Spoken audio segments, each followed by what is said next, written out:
Welcome to iCast Summon Friends. We pick back up the story of Burke, the Hobgoblin Fighter Battle Master, Ravenous, the Warlock of the Great Old One Tiefling, Lyroon, the Monk of the Path of Mercy Elf, Nanto, the Glamour Bard Warforged, and Will, the Paladin, the Glory Paladin Human, boring old human. And we as always, it's been a pretty. It's true. I'm a stinky human. Yeah, you're a stinky boy. Yeah, no. Until night vision comes into play, I'm gonna be real upset. Don't feel bad. I'm in another campaign where I'm the only human as well, and there have been many jokes about me being the only human. It's just part of the course. Okay, I know that I'm interrupting the starting thing now, but let's be real. In a world where it's supposed to be, 75% populated by humans, very few adventurers are actually just human. Because most adventurers are outcasts. Yeah. No one becomes an adventurer if they have a normal, boring life. Mm-hmm. But yeah, so we pick back up with the story. Thank you, Will, Fleur, for the art of the group shots. I thought I'd include that. But Ravenous, I think, is going to be colouring this. So we got, it's a very accurate depiction of Nanto, I think. Just, yay! I think some prestidigitation flying out of his hands will be necessary as well. Confetti, definitely some confetti. I don't make backgrounds.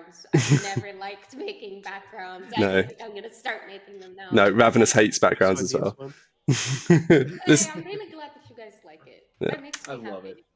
So, the story so far, you had met the Crimson Cleavers contact. You decided to beat them up and then interrogate them. And then when you chopped off their tattoo, they started transforming, ran out of the Monster Fair Festival, and they turned into this giant slime monster. You fought, some people nearly died. It awakened a tree.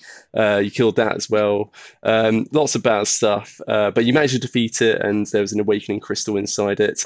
Then you went to go make the pickup of the dead drop from Octavio, the Octus. Things went horribly wrong. Yeah, and then you mentioned that you'd killed the contact Savannah, and it took a bit of persuading and a bit of work, but you managed to convince him, and a bit of bribery. Let's be real here, a bit of luck. Luck and bribery. I wasn't gonna say it. Luck and bribery.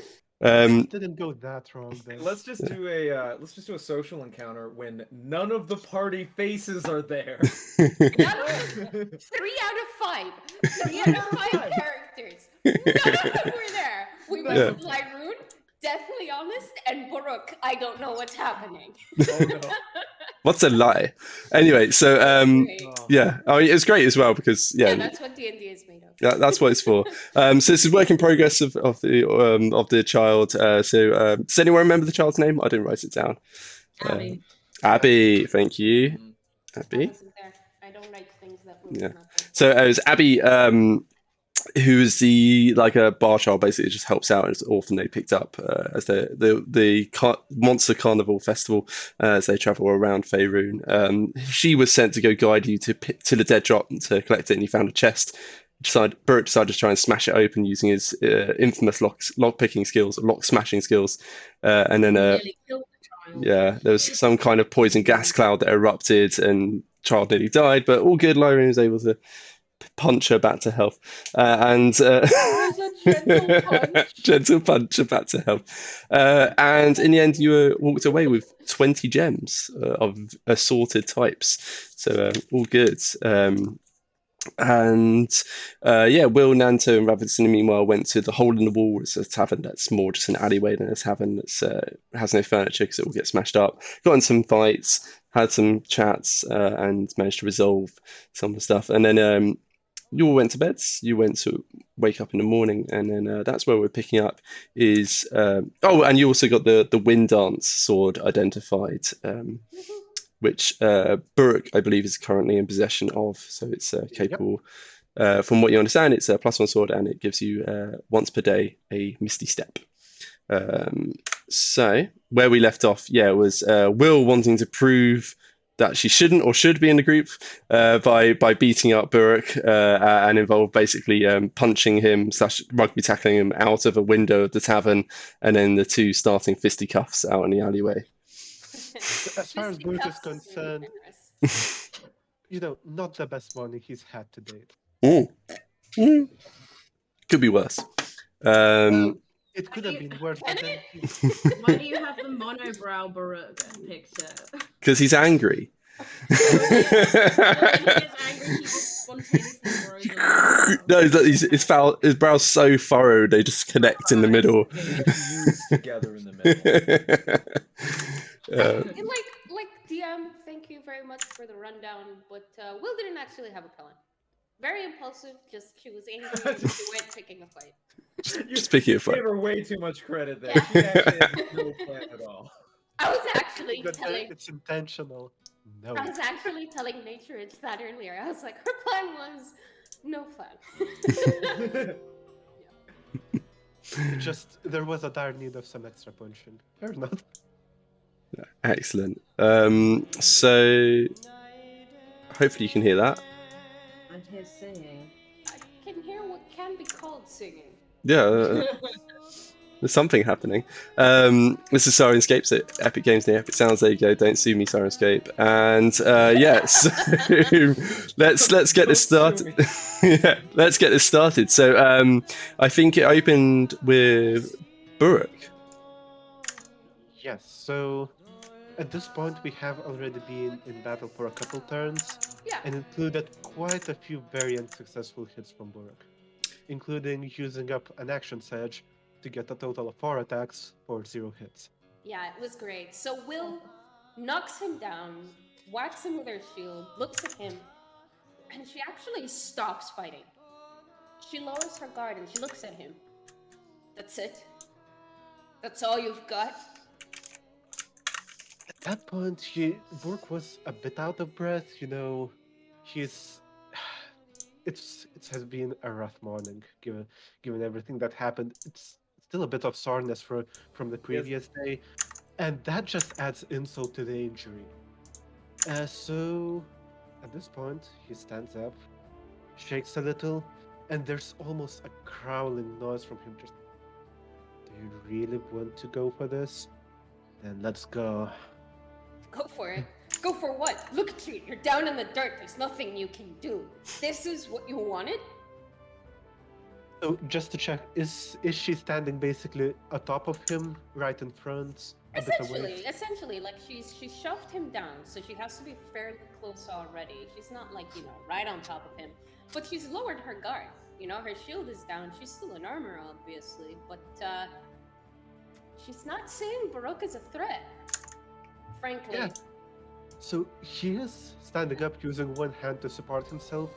With the other one, he's already just pushing Will a bit away to get a little space. It's, it's not exactly an attack, but still just get at least a bit of footing. And as soon as he's in a position, he picks up the sword, nods at Will, and strikes again. And just to check which one are we on? I believe this is the strike. It's the one right above the one that you pinned me. You actually described it. One moment. Right, so on that one, let's see. DM, pin it. I don't see it. Damn! I'll pin the description. There you go. One that goes, there you go. Thank you. I'm panicking. I'm very panicking. It's pinned. There we go. I'm panicking! That's what he says. I'm panicking successfully. So Burke gets up. He kind of nods to show that he's ready for this isn't over to him, and he's ready to dish out some more justice. And now he does get a good wide slash filled with anger at Will. And perhaps it's just not quite being prepared for second round of the fight. But that one breaches the Paladin's defenses. And first one just lets her stagger a little. And with the second one, Burke just sends her almost not quite flying, but straight just smashes her into the wall with enough rattle to, if there was anyone in the street who wasn't awake yet, well, that's going to be a very loud metallic alarm clock. Yeah, Yeah. there's a window on the opposite side of the street actually that you could see there was like flickers of movement behind this like net curtain. Seemed to be something like coming up and then coming down and coming up and coming down. It was quite odd anyway. But there's that crack against the wall and the shouts and taunts towards each other. Finally, they pause in their movements, throw open the curtains, and you see this topless, very hairy, greasy man who throws open the windows. He's like, "What's all the noise about? It's 8 in the morning!" He seems to be exercising and quite greasy. Ew. Greasy. Gross. Quite greasy. You Uh, receive Greek? Yeah. His A hair is all moment. slick. Disclaimer, I'm Greek. That's why I get to make the joke. She can say that. She can say Yeah. You're right. Anyway, sorry, carry on. He receives the most death stare Burr can muster in that half second he can dedicate to that guy. Meanwhile, Will isn't getting distracted by him. She gets pushed backwards, and she didn't expect it, crashing against the wall. She swings her warhammer and catches Buruk right on the corner of the jaw. But he seems to have really shaken her because she goes for another one, and it's a little bit impatient, which maybe for Will isn't a surprise. Completely whiffs, but then she uses that missed swing to come in with the shield with plenty of momentum, and she manages to knock him prone again. Yeah, that is indeed. So he manages to get those two good swings, but as Will starts fighting back, he realizes that, he had been beaten up quite badly, and despite the burst of strength for the moment, he does get shot just back down. But at this point, you can see in his expression that it's one step from being a battle to the death for him. He's not happy about this whole situation in the least. And Baruch is looking pretty beat up at this point. That he is. So for reference, he would be at 10 health points at this moment. Yeah, so on a scale of like 1 to however much, like 60, 70 or so, he's 49. probably about it. Let's get a 1 to 49. He's at 10. Yeah, so I mean, Yes. the crack to the jaw is sent like blood, not quite teeth flying, but like good amount of blood and spittle flying from his mouth, which like, and All the yeah, attacks have been non-lethal, but she's not holding back. yeah, he's looking She is. distinctly haggard, but he's not out for the count yet. No, and in fact, when he stands back up, he does take a moment to just get himself back a bit into shape, just shake down some of the confusion that strikes and being continuously knocked down gave him. So with a second wind, he gets himself just a bit more up to shape, and he steps forward to Will once more. And this time, he does not hold back one bit. It's a mighty swing. It's just once again sideways, straight through all of Will's defenses.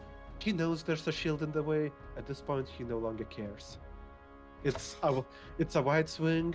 It has all of his weight and strength behind it, and with a crit, it is a massive strike into her. Once again, smashing her into the wall, but also apparently cracking through quite a few hinges in the armor as well. Yeah, Will felt that one. She goes from being almost unscathed to suddenly it's kind of hard to breathe. She's feeling the fatigue of the battle, because no matter what condition you're in, you get winded pretty fast when you're going full throttle. It seems like she might go down just from that, but as she comes off of the wall and she staggers a teensy bit from behind the helmet through gritted teeth, she just growls back at Buruk, "I'm not done." Good. And with that, he swings again, and this time there's a bit less technique, a bit less strength in the blow, and this time the shield holds. So But right now, he seems to be having the upper hand, with Will being pressed against the wall. While he, despite all the wounds this early in the morning, seems to be finally in the flow of things. Will's gonna make. She's big talk, but that hurt. She makes 2 swings. She tries to come in with the shield, and it's ineffectual. The tables have completely turned. She does not land a hit. Even though both Will and Baruch are extremely wounded, she isn't able to finish the fight on her terms. Yeah, so these swings of the Warhammer, they're just ineffectual. They're just rebounding off of the chain metal armor. There's just not enough strength being put behind them. The first one, actually, Brooke's able to leap back enough that it's just barely connecting. The second one is just fatigue at this point, burning in her arm and not enough. Well, she's not bleeding, but there's just not quite enough energy still in her after all the damage and the broken ribs and such from the impact. Yeah, just can't quite manage to connect hard enough to do any meaningful damage. And as that happens, the hobgoblin just kind of grins in an evil way and raises his sword, and with the flat side of it, just delivers one final blow into the helmet, and with as much might as he's still got in him, and that just rings out through the street once more, as he seems to finish up with the fight with one final blow. It's almost like ringing the gong on a ring. Yeah. That's it. Ding. That's over. And like Gustavo is like, he quietened down as soon as he gave him that death stare, but seeing that and you just finishing off what he recognizes as like a fairly famous combatant in the Daggerford arena, he just slowly closes the window back, draws the curtains, and just moves back inside.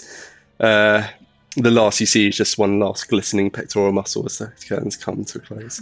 Glistening, it's 6 a.m. He was doing exercise. Yeah, it's Gustavo the Greasy. Kind of acrobatic. I think all 4 of you guys have actually met Gustavo the Greasy in one or other of my campaigns. I don't know if I have. He's in the alley. I want to. Yeah, the alleyway ambush he appears in. Anyway, so with that, Bert, you've gonged the fight to an end. So yeah, that finishes, and he's just as Will just kind of slowly slams down by the wall. He looks at Will around, hears the window, looks up quickly at Will again, and it's as if that bloodlust just kind of subsides, and he realizes, wait, what happened? What have I just done? And now he once again he looks around, but this time his look is panicked. Did he just murder? No, this is not right. And I would imagine at some point, probably around now, because Lyroon had been working with the guards, healing people, and we've heard about, from the guards, a fight breaking out between, an armored man and a hobgoblin, rushing over to. Because how many hobgoblins really are? How many? Really, and it's like, oh God, what have they gotten into? Rushing over there, hearing that gong, following, the chaotic, sounds of, battle nearly to the death, rounding the corner to see Baruch, and what does Brooke say? She just kind of looks in panic, spots a familiar face, and it's as if a massive weight is lifted. He just goes, Lyroon, something's Will's not in a good way. Can you help?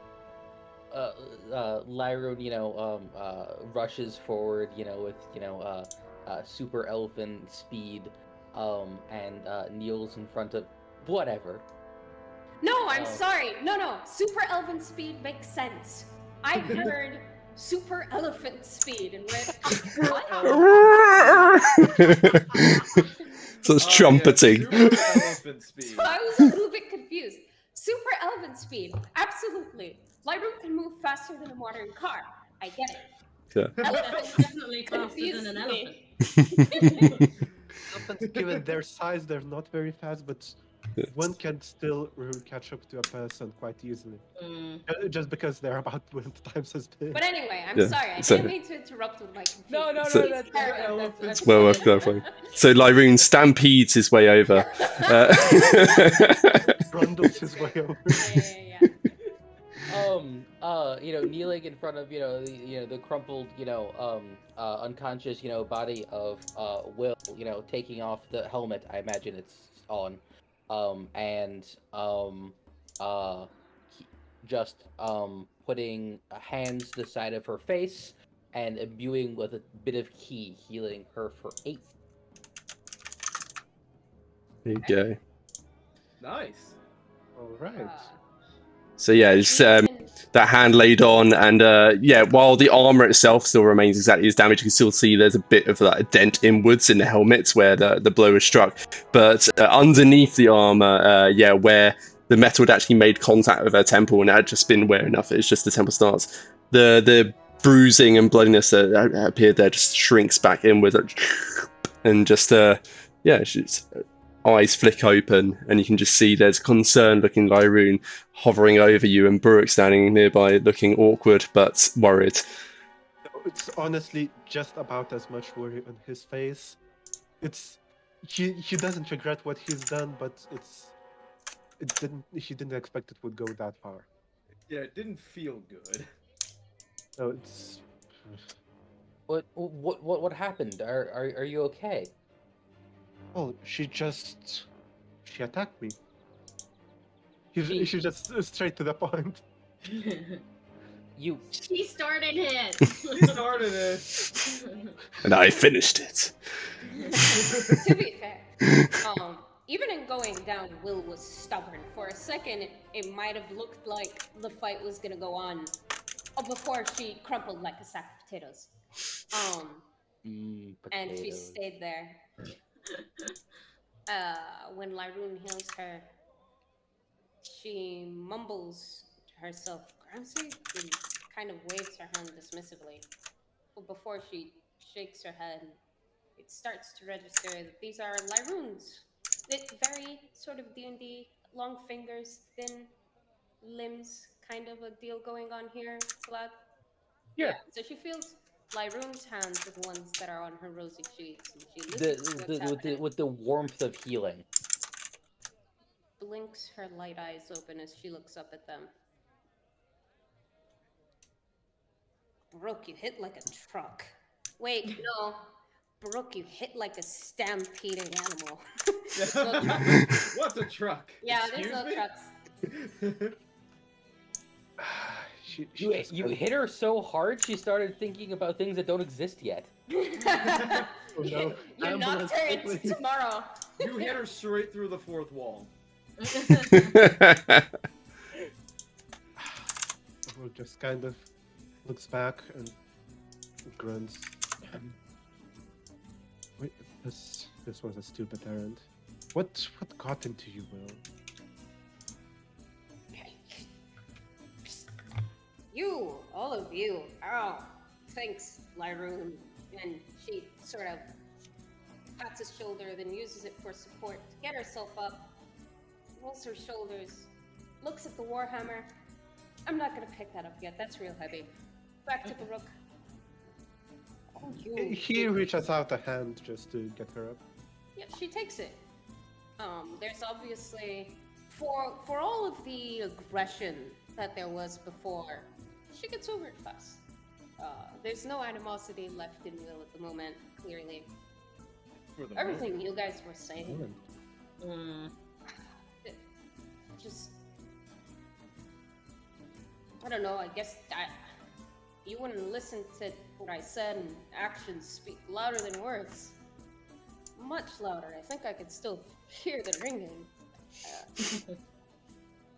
I wanted to prove that you guys really don't want somebody like me on your side. There's that like rubbing of his temple as he realizes that the incredible wounds that both Baruch and Will have are because they were fighting each other. There's just that really. and silence, but like Very judgmental judgmental. silence. Yeah. Very judgmental silence. Very judgmental side. Yeah, that's fine. I look at Lyroon and shrug and go, what? Did Brooke hit him on the head too? Well, why, why do you try to solve every single issue you have with us with Fist? She looks Why at why you. you keep trying to kill us in order to show that you can't kill? Kill you? What's What? Whoa, hey, hold on. Brooke, he I he wasn't just trying to kill you. he just kind of points at the rib, which seems to be a bit. He's not quite sure if it's broken or not. But with each touch, he just winces in pain as that happens. Will definitely has broken ribs. Yeah. A good few of them. From that nat 20, ow. I wasn't trying to kill you. You weren't trying to kill me, she says with utmost confidence. Whether it's true or not, this is her belief. Decides not to comment on that bit. I just, she rubs the back of her neck a teensy bit. I don't know. Like, I do know. I figured better cut things off this way than let stuff drag out. Just. You kicked my butt, she says with a smile. Obviously, you don't need my help. She crosses her arms like yeah, that settles it. Clearly, I was right. Bird just gives a long sigh and just looks out at Lahoon in a look that very clearly says, "We need an adult here." Lyroon goes to since Will is stable-ish, goes to help. Maybe physically, not mentally. Fair, very fair. Goes to help Baruch back on his feet a bit more, help with those broken ribs. Here have 4 health. Impressive. It's something. Boom. Nothing. Yeah. Both his hands on his chest, imbuing with that that light wah wah wah sound. Yeah. Wah wah wah wah wah wah. Exactly. And goes. It looks like from the wounds on both of you, it looked like an awfully fair fight. Just throwing it out there. It was a pretty damn good fight, she says excitedly, without thinking, just blurting out whatever comes to mind. Man, I don't know if you were playing possum or what, but I really thought I had. I swear, I was ready to walk away. Then boom, you came out with that hit out of nowhere. And saying the word boom, apparently, was a bad decision because she is now cradling her ribs. There's a big smile on her lips. She enjoys fighting. Really? I couldn't tell. He looks at her. There's a bit of incredulousness on his face. At the same time, he can't just stop himself. He just smiles. Yeah, it was a good one. Now let's have a chat. Sure. It's a dangerous world out there. We're not getting the easiest of jobs. Laroon can attest when we were in that flash hut spawner. We barely made it out of there. One extra person like that would do wonders. She frowns. Yeah, go on. And you seem to be, at the very least, capable? Capable is not the right word. Yeah, you can handle yourself and then some. And you see, we need some handling.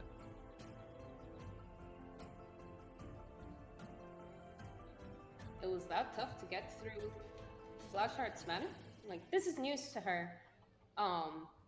From her point of view, ta-da, Valiant, and she'll come out and say it.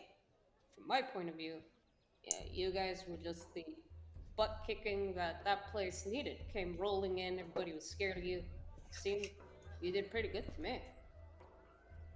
I was in there for, doesn't matter how long I was in there for. Every time I tried to kick my way out, it didn't work. So I figured You guys are pretty tough. You were alone. There was plenty of us, and honestly, I still didn't expect us to make it through that wave of guards.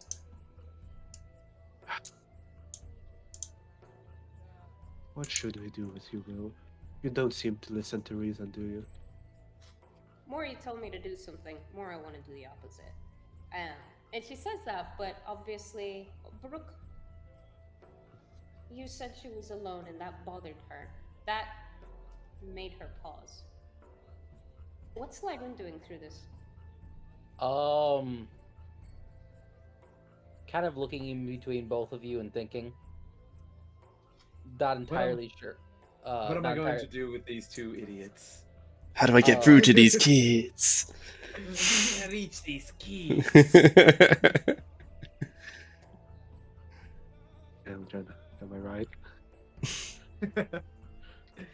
I mean, and yeah, he responds back, to finish with Baruch. He's right. We had a lot of difficulty there rescuing you, and no getting kidding. more evidence. We could. I've said it multiple times. We could really use your help. I mean, saying it is one thing, but And we mean it. He just kind of nods to what Lyron's saying.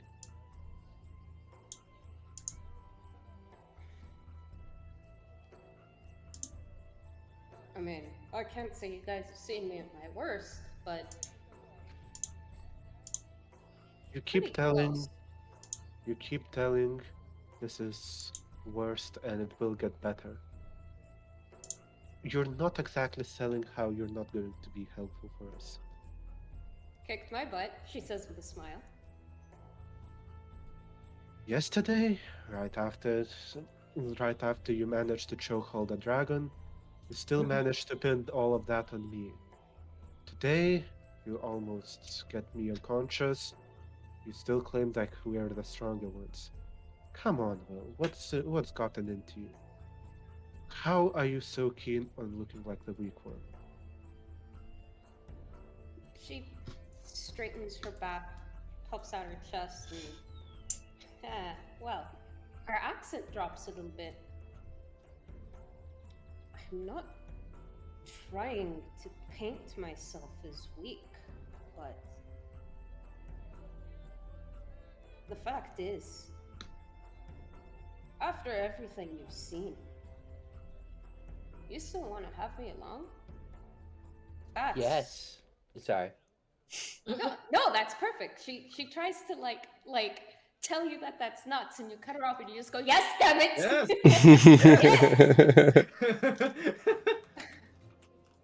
Yes. Go sticks. I think you guys are as crazy as me. And we all need to look out for each other. But we first need breakfast. Get inside. Let's actually talk instead of fight in a proper place.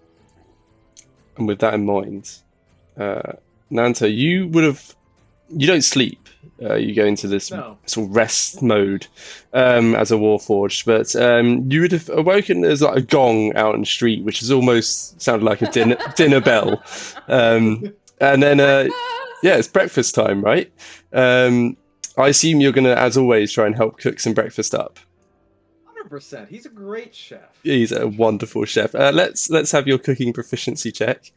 Lovely. What's the check for that again? It's intelligence if you're following a recipe, wisdom if you're going intuitively. Oh no, Perfect. I fear the day that Panto goes by wisdom. Just to check, am I still cutting out I've heard audio you cut wise? out in a while. Every so often, but Does it seem better than it was? It I seems changed my better than it fiber. was. Yeah. Well, I know. Hey, not a bad roll. I can. That's actually, I think, a 20, because I don't think it added my proficiency to that. Oh, no, you did not. Wow. Okay, so yeah, that's 20. yeah. So Nanto, you make your way Will into. is never going to believe that you guys think Nanto is. Yeah, since Will has arrived. Will. It's been like a very clear cut-off, It's actually. perfect, The day Will yeah. joined is the day Nanto became able to cook. Just So needed the Shows right you a reason. inspiration. yeah, so yeah, True reason we can't let Will go. that's the reason. Will lose the cooking The with good luck charm. So We yeah, don't know how it works, but we know that she Yeah. ensures Santa's good cooking. I'm okay with that. so Nanto, you make your way into the kitchen, and you become a regular sight in there. So the chef just sees you come over and just, again.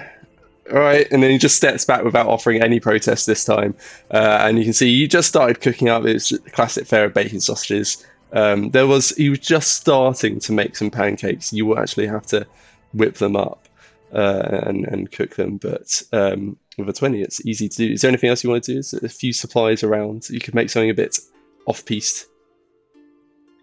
I mean, pancakes sound like a great start. That's an easy recipe to follow. Everything's very measured out. I will definitely, again, I think eggs and bacon are just, in many stories, a wonderful breakfast. So we're just going to do up some eggs and bacon and some pancakes. If they mix together a little bit, it'll be fine. It's still the correct measurements. Yeah. So what's produces essentially it's pretty much a perfect breakfast. Like with a 20, that's as good as it can get from anyone. Probably the best breakfast any of you guys have had. So once again, 2 days in a row now, Nanto has produced this quality of breakfast. Ravenous, you awaken to the smell of that being cooked up. It's just this wafts of perfectly crisped bacon, the hint of you can smell the fluffiness of the pancake somehow, and it's just wafting to your room. And you sleep in your own room now. There's no sharing anymore. No Hazer in there anymore, and you haven't heard any sign of him since he disappeared. So, what do? You wake up and you smell this.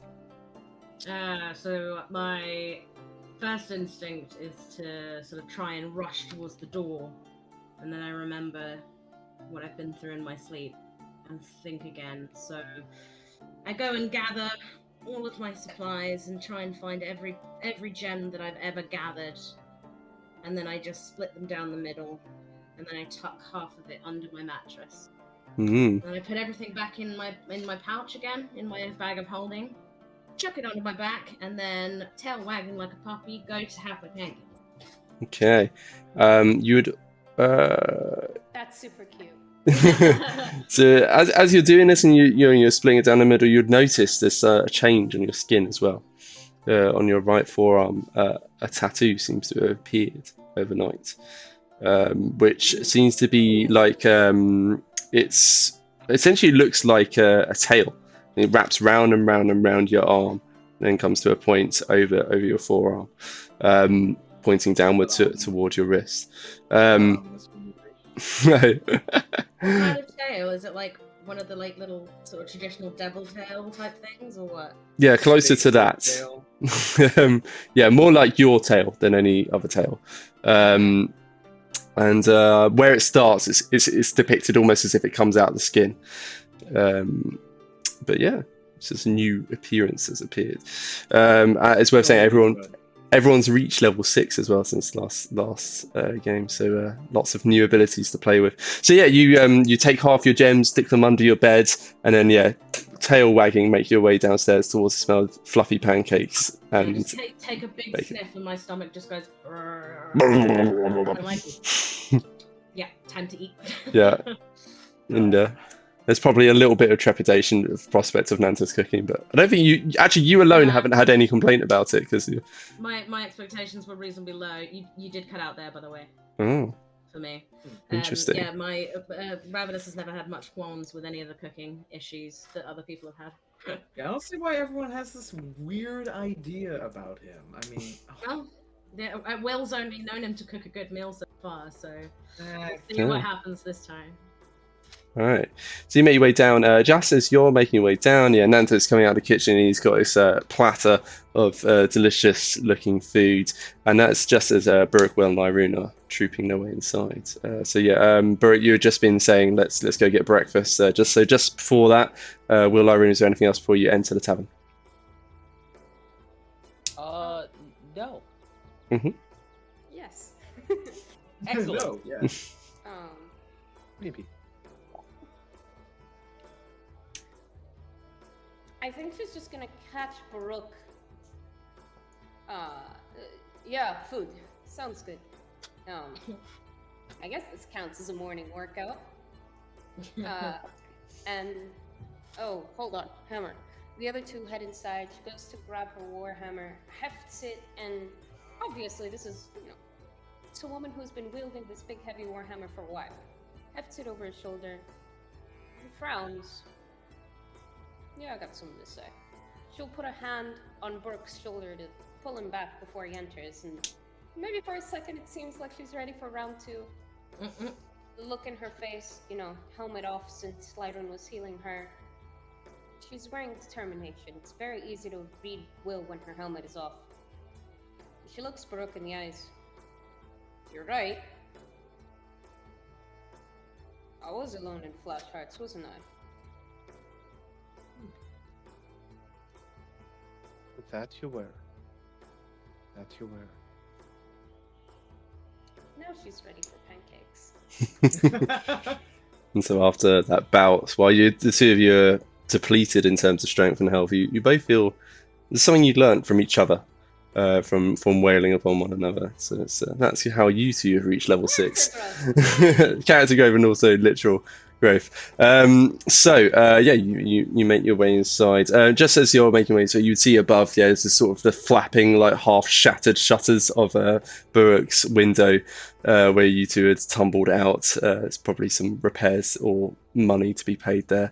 You make your way inside, and you just in time to see Ravenous coming downstairs, tail wagging.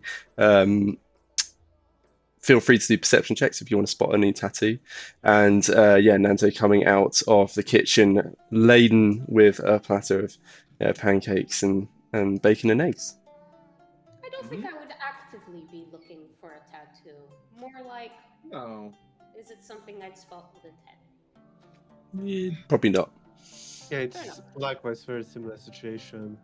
It's not exactly what's on his mind at the moment. Yeah. No, I'm not like checking Ravenous's outfit. Yeah. Whereas Lyroon, with your high passive perception and your tattoos that you have, and also as a parent, you would immediately spot a new tattoo on the child of the party. What color is it? Black. Every color. Black. Every color. It's iridescent. Every color. Yeah. Deep No, it's black. actually like the old school greenish and blue tattoos. So because Ravenous is already blue, you can't see it. You just know it's there. Just no. It works like a mood ring. Yeah. Ring. Oh my god. Your tattoo says you're happy. Yeah. You joke, but I have a tiefling that has. Yeah, exactly. You do. Indeed. So Very recent advancement in the campaign. So that's actually what it is. Carry on. So there you go. So you come in, you see Nanto coming out. So Nanto, how are you? You see everyone. Ravenous coming down the stairs. Pre coming through the door. Serendipity. What do you do?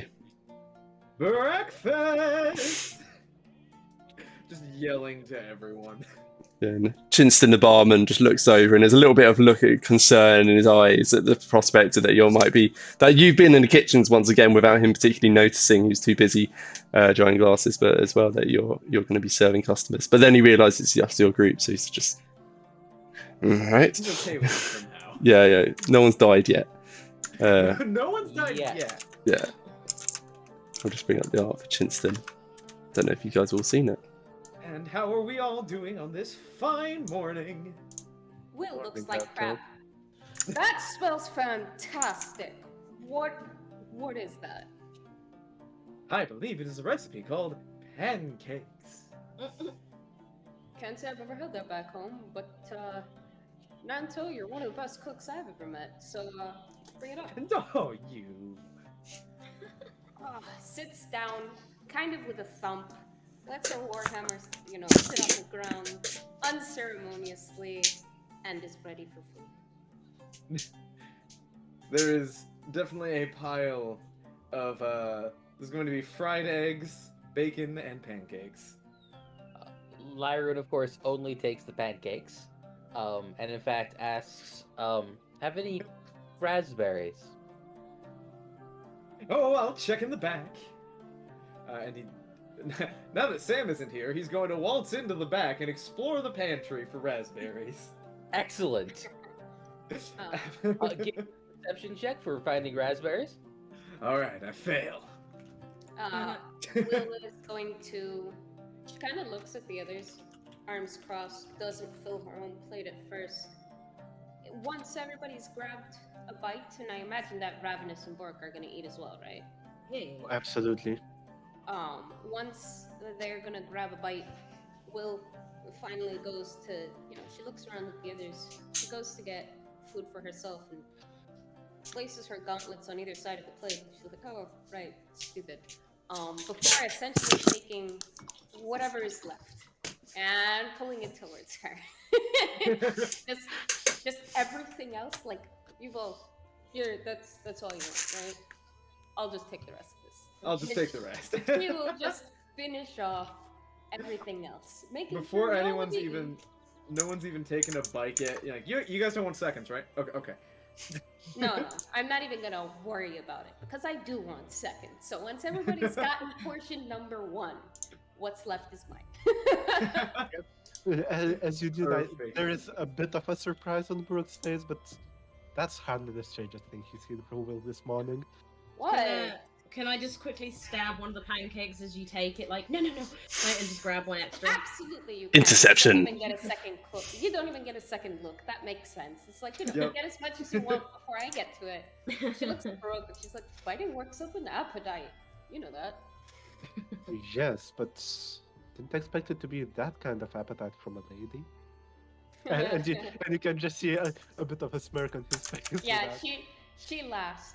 I ain't no Lady Bork. Ravenous picks up the word fight and just kind of half chewing, wait a minute, you had a fight? Yeah, it was awesome. Kicked Bork out a window and he still kicked my butt. Tough nut to crack. I didn't wake up at all. I don't know why. It was really loud. I could hear it halfway across the town. The entire time, Lyroon is quartering a bunch of raspberries to make raspberry pancakes. Because why not? Seriously, Ravenous, how did that not wake you? The only thing that woke me up was the smell of fluffy pancakes. She's got her priorities sorted at least. Well, you guys got into quite the tussle then, I assume. More than I expected in the morning. I can tell you that much. Oh, your ways are so strange. Violence for fun, something I will have to learn eventually. Maybe, perhaps not. What? Nanto. Come on, let I the kid think have he'll fun. do just fine. Oh, come on. Let the guy stab somebody if they deserve it. If they deserve. Oh, Oh, I can now stab we're some- going to the conditions. I can stab someone now? Oh boy. She points There's pancake a at Bork. look of absolute horror on Lyroon's face. What are you doing to this poor boy? Oh, wait a minute. I'm gonna pick He's up innocent. one of those pancakes that are in front of Lyroon and gets picked up by Will's gauntlet, and she just kind of force feeds Lyroon a teensy bit, like, he'll be fine. And she, points a pancake at Brooke.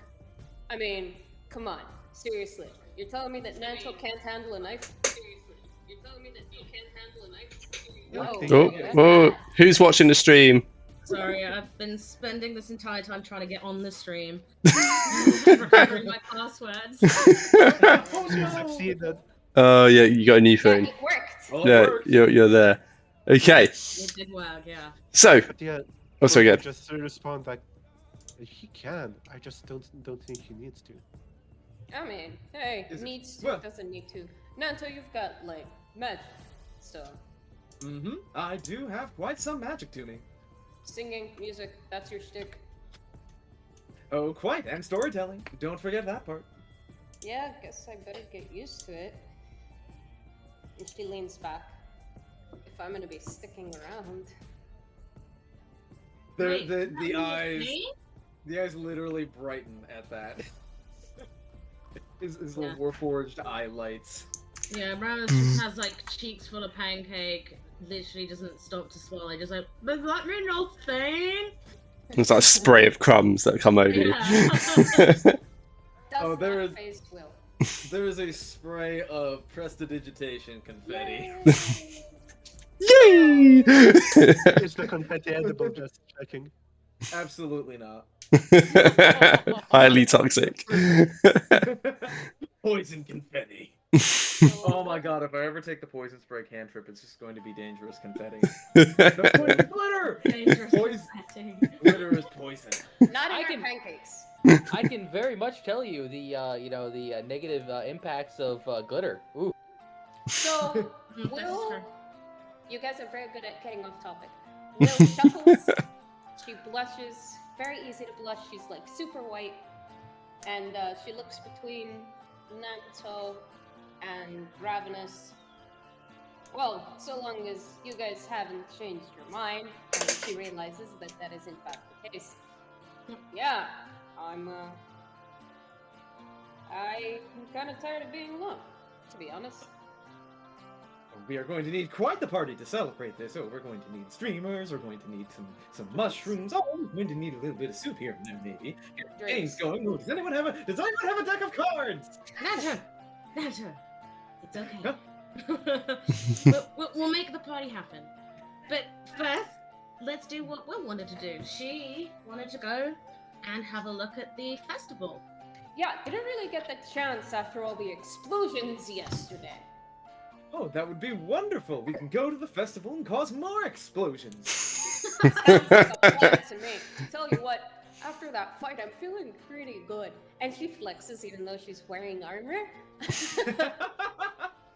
But Just that flex is... underneath this Yeah, model. just you hear it like scree a teensy bit.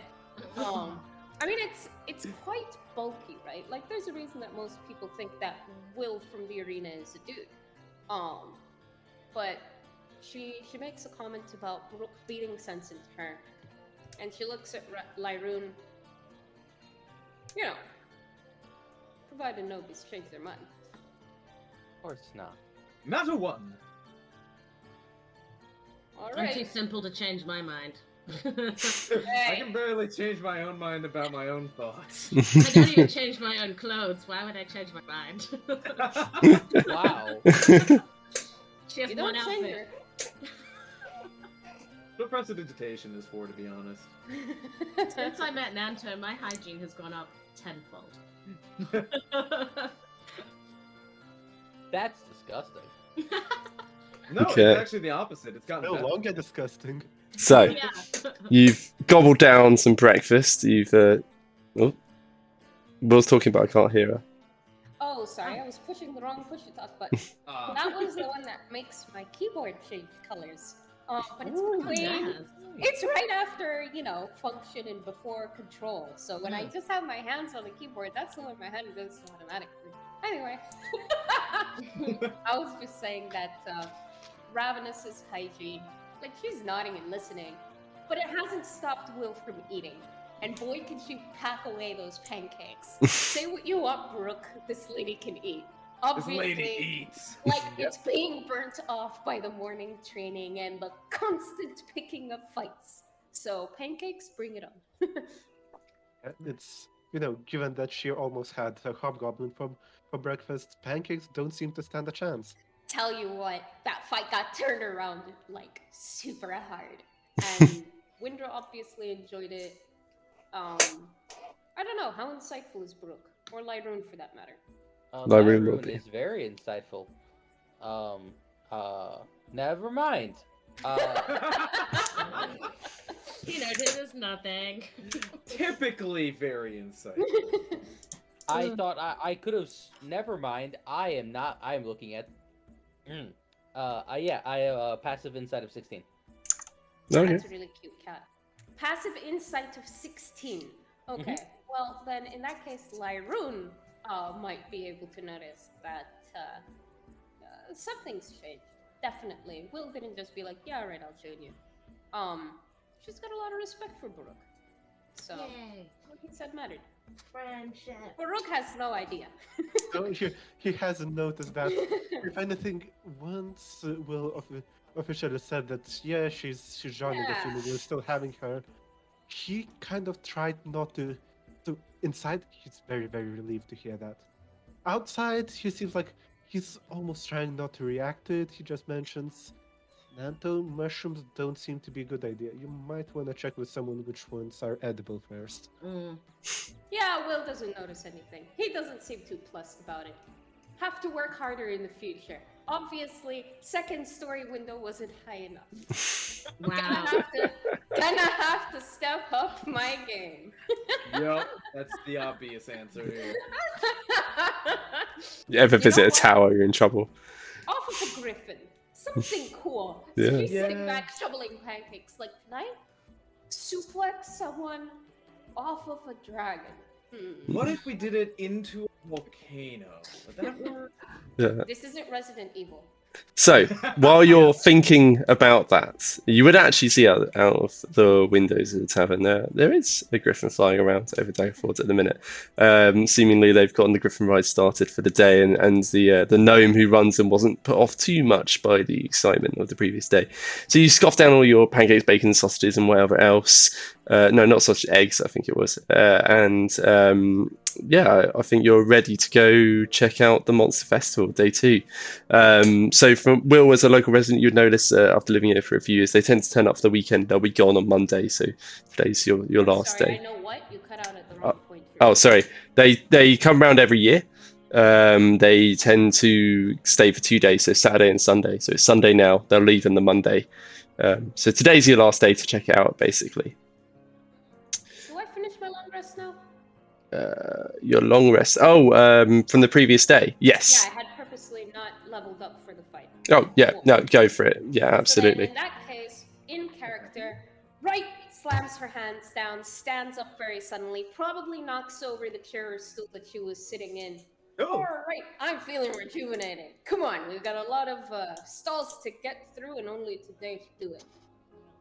I feel like it was a bench she was sitting on, and Ravenous was on the other side of this bench. So when that bench toppled over, so did Ravenous.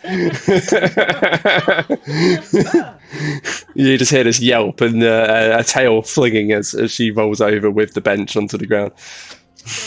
with a pancake spiked on a fork, and just like Ooh, just eating on the ground now. curses in order to have a dash. Sorry. No, that's fine.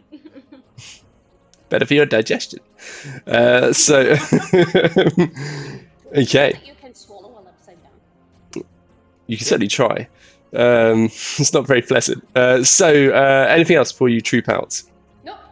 In fact, if Ravenous hadn't fallen over, probably wouldn't have paused, ready to get going, whether the others are with me or not. Yeah. Okay.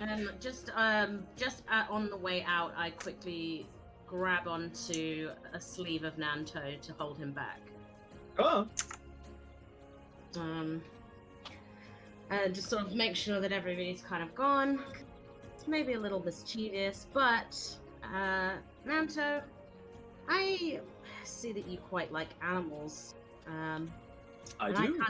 I kind of like animals too, and I kind of feel really bad for all the caged ones. How would you feel about helping me release them today, Release them? back to where they belong? Oh, you know where they belong? Not in cages. Well, they also don't belong in the sky, but that doesn't quite narrow it down where they do belong. Well, I'm sure that once they're out, they'll be able to find their way to where they need to be. What do you say? Well, I'd want to clear with the animals, of course. Well, it's a good thing that you get to speak to them, so let's go, if you don't mind.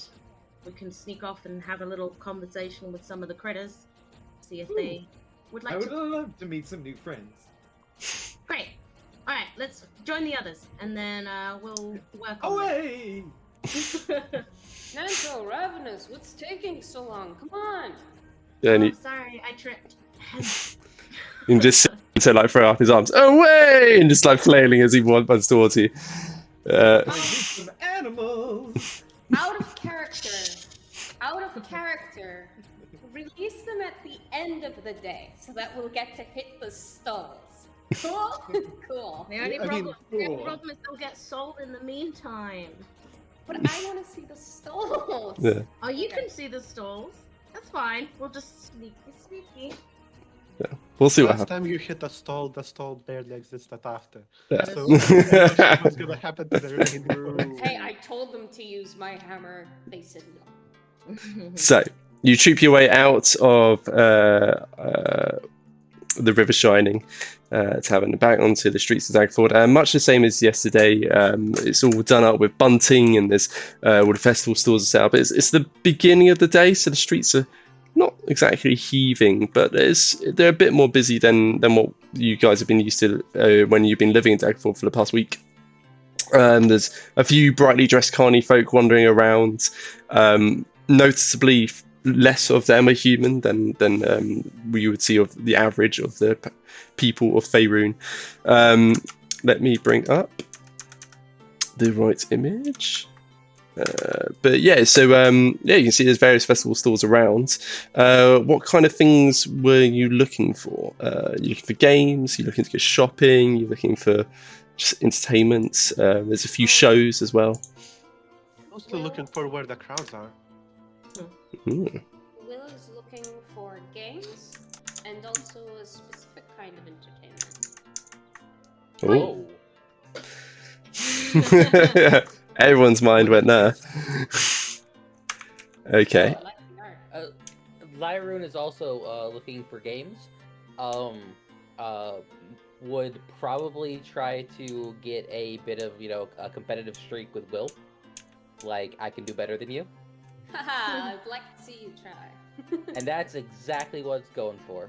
Nanto will cheer you both on equally from the sidelines. Bless his cotton socks. Yes.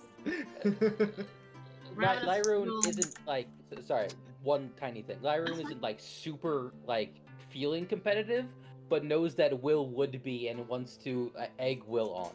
No, I get it. It's like, yay, Will is part of the group. Let's get her to have a good time. That's what challenge her. Exactly it. Yeah, I get you. And what's Ravenous hunting for? She's not really hunting for anything. She doesn't have much in the way of gold. I imagine we don't have any stalls that just have gems happening until I around. So she's just gonna like join in whatever everyone else is doing because she doesn't want to be left out. Oh, there's definitely one or two jewelry stalls. Money. Yeah. Well, that hasn't stopped in the past. So those who are looking for games, you can either make individual investigation checks, or you can support one another to give someone advantage. Up to you. Shall we go for a group one? Yeah, let's go for a group one. So whoever wants to. Probably. Yeah, I want games. I'm happy to. You can helmet. Pick up my room over the crowd and say, "Hey, what games can you see?" Okay. Yeah, let me make a perception check. Yeah. Investigation with advantage. Sorry, I apologize. Not good. And better. There you go. So yeah, without the boost, you were just seeing like mostly bodies in the way and like some brightly coloured buntings and such. But with the boost from Will, you can easily see over the crowd. The investigation check is 16. So yeah, you can make out a few games from where you are. So let me just get them up. Here we go. So from what you can work out here, you can see there's that classic cup game where you have a ball and you switch it between the cups and you have to guess which one it's underneath. And yeah, there's a small crowd, just there's about 4 people, which is mostly common looking folk. One has got a bit more brightly dressed and he's like got his arms placed over the table, he's hunching forward slightly, and then he like points to a cup and the whole crowd just go "Way!" and it seems like he's just guessed correctly and won a bit of gold as a result of that. You also see the wreckage remains of Hammer Time. So yeah, where well, rather the cart that was opposite that, yeah, it's just like shrapnel. It's all been cleared away, but the actual cart itself is just a staved in wooden remains. But you can see they've set back up the one that Will had demolished the day before. So it's the what looks like a weighty looking stone block on a what's it called? Pivot, axle, don't know. Pendulum. Sound like a vertical rail, essentially. Yeah, and essentially the idea is you hit one side to try and lift it up, and there's someone who's trying his luck. He's this brutish, strong-looking fellow. Weighs it in his arms. It's that hefty-looking. It's more like just a stone block on a piece of wood than a hammer, and flings it over with all his strength, and it like barely budges. And then there's just this disappointed "oh" from the crowd as they start to pull away. The last thing. Kind of point at that one and just ask, "Will you want to have a try at that one?" Yeah, I guess I could beat it again. She says Again? with utmost confidence. Again? Where do you think Nato got his super creepy dog? I thought he was lovely. I think he's creepy, but I'm glad you like it. And he is going to levitate his poor little friend out of his bag again.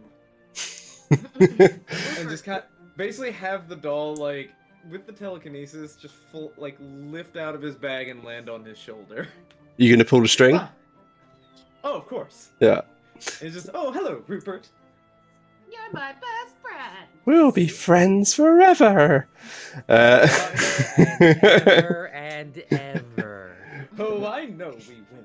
I'll never leave you. You also catch sight of. Oh, sorry, again. Her helmet again, just to clarify. Yeah. Okay. You also catch sight. There's a few less games and more regular stores with a 16 investigation. So you see there's ones where he's selling pets. It looks like fish in glass boxes, like you can see in the image here. That's just nearby to the demolished stall as well. You can also see, there's. I'm glad I didn't hit that one. Yeah. No.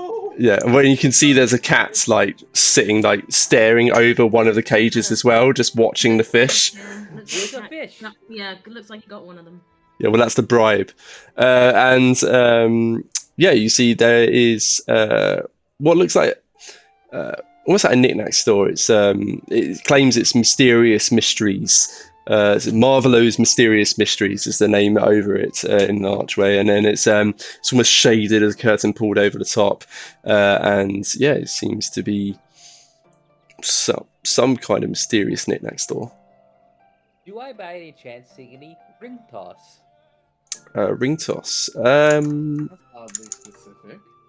No, not a ring toss. You do see in the 16 investigation, you do see there is a small archery range that's been arranged in one of the alleyways. So you can just see someone standing there with a bow and lets loose, and then there's another disappointed from the crowd. It seems that the local townspeople of Daggerford are not very good at the various games that are on display. And that's everything you see. That's what parties hope for. Yeah. They want them to be bad at games, otherwise they lose money. Well, exactly. So that's everything you can see from just outside the River Shining Tavern. Obviously, there's the Monster Festival itself as well. There's other areas to check out, but this is what you see in the immediate area. Brooke, you want to try your luck at the hammer game there? See if you can hit it as hard as I did. Is that the one that you broke then? You know what? Let's have a look. And she kind of part two. He walks over, just nods into the carny, just asks, "So, how does this one go? I take your hammer, I hit the top, I get the prize. Is that it?" Well, pretty much. You take the hammer. If you can get that stone lifted, it's heavy, and then he just sees Will approaching. He's like, "Not you." It's heavy. Yeah, no, she just puts a hand up like, no, I'm good. Stands back, crosses her arms. She just wants to see what happens.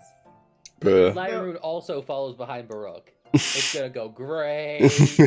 And it looks like it's the plank on this pivot is made out of iron wood. It's this ridiculously tough wood that would be able to bend and lift it without snapping.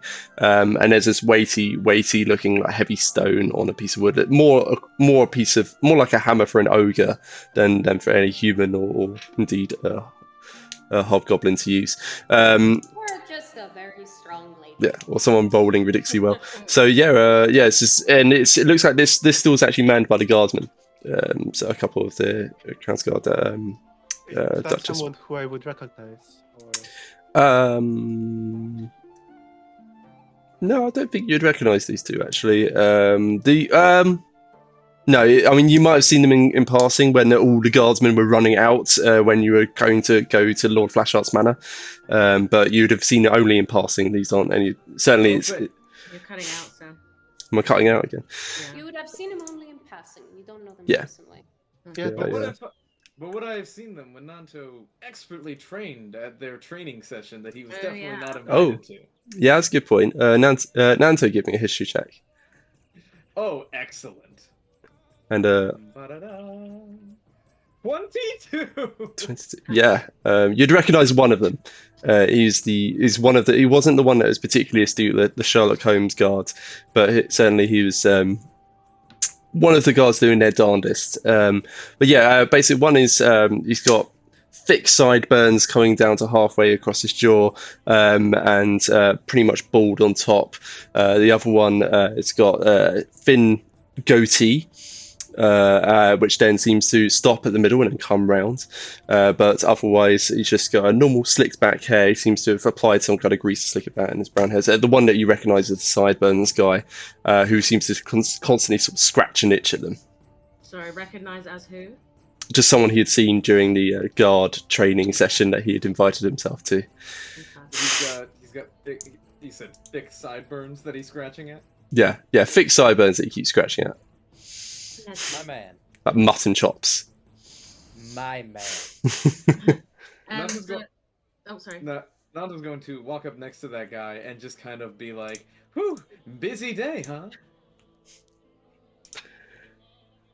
In the meantime, Brooke just kind of looks at the rock, considers it for a bit, grabs the hammer, waits in his hand. Before you do, Ravenous was gonna basically see both you and Lyran lined up for playing the game. Pop a hand on both your shoulders and give you guidance. Say, good luck, guys. Guidance is concentration and can only be on one person. Yeah, so one at a time, whoever's going first. Okay, so good luck, Barak. Zing. Well, I am lined up anyways already, so I'll go for it. She Perfect. grabs a hammer, just kind of lifts, rotates it in the hand, seeing how the grip is. Everything. It's actually a bit too small, despite it's too heavy and too small at the same time. Exactly the most comfortable of weapons, but he's gonna give it a go nonetheless. Would that be an athletics check? I think it's just a straight strength check we did. How did we do it last time? Yeah, I'm trying to remember now. It's a while ago. We should definitely do athletics. Wink, wink. So long ago. Yeah. Back in my day, when I was a young robot. When I was a small nut Yeah. on a conveyor belt. I believe it's a...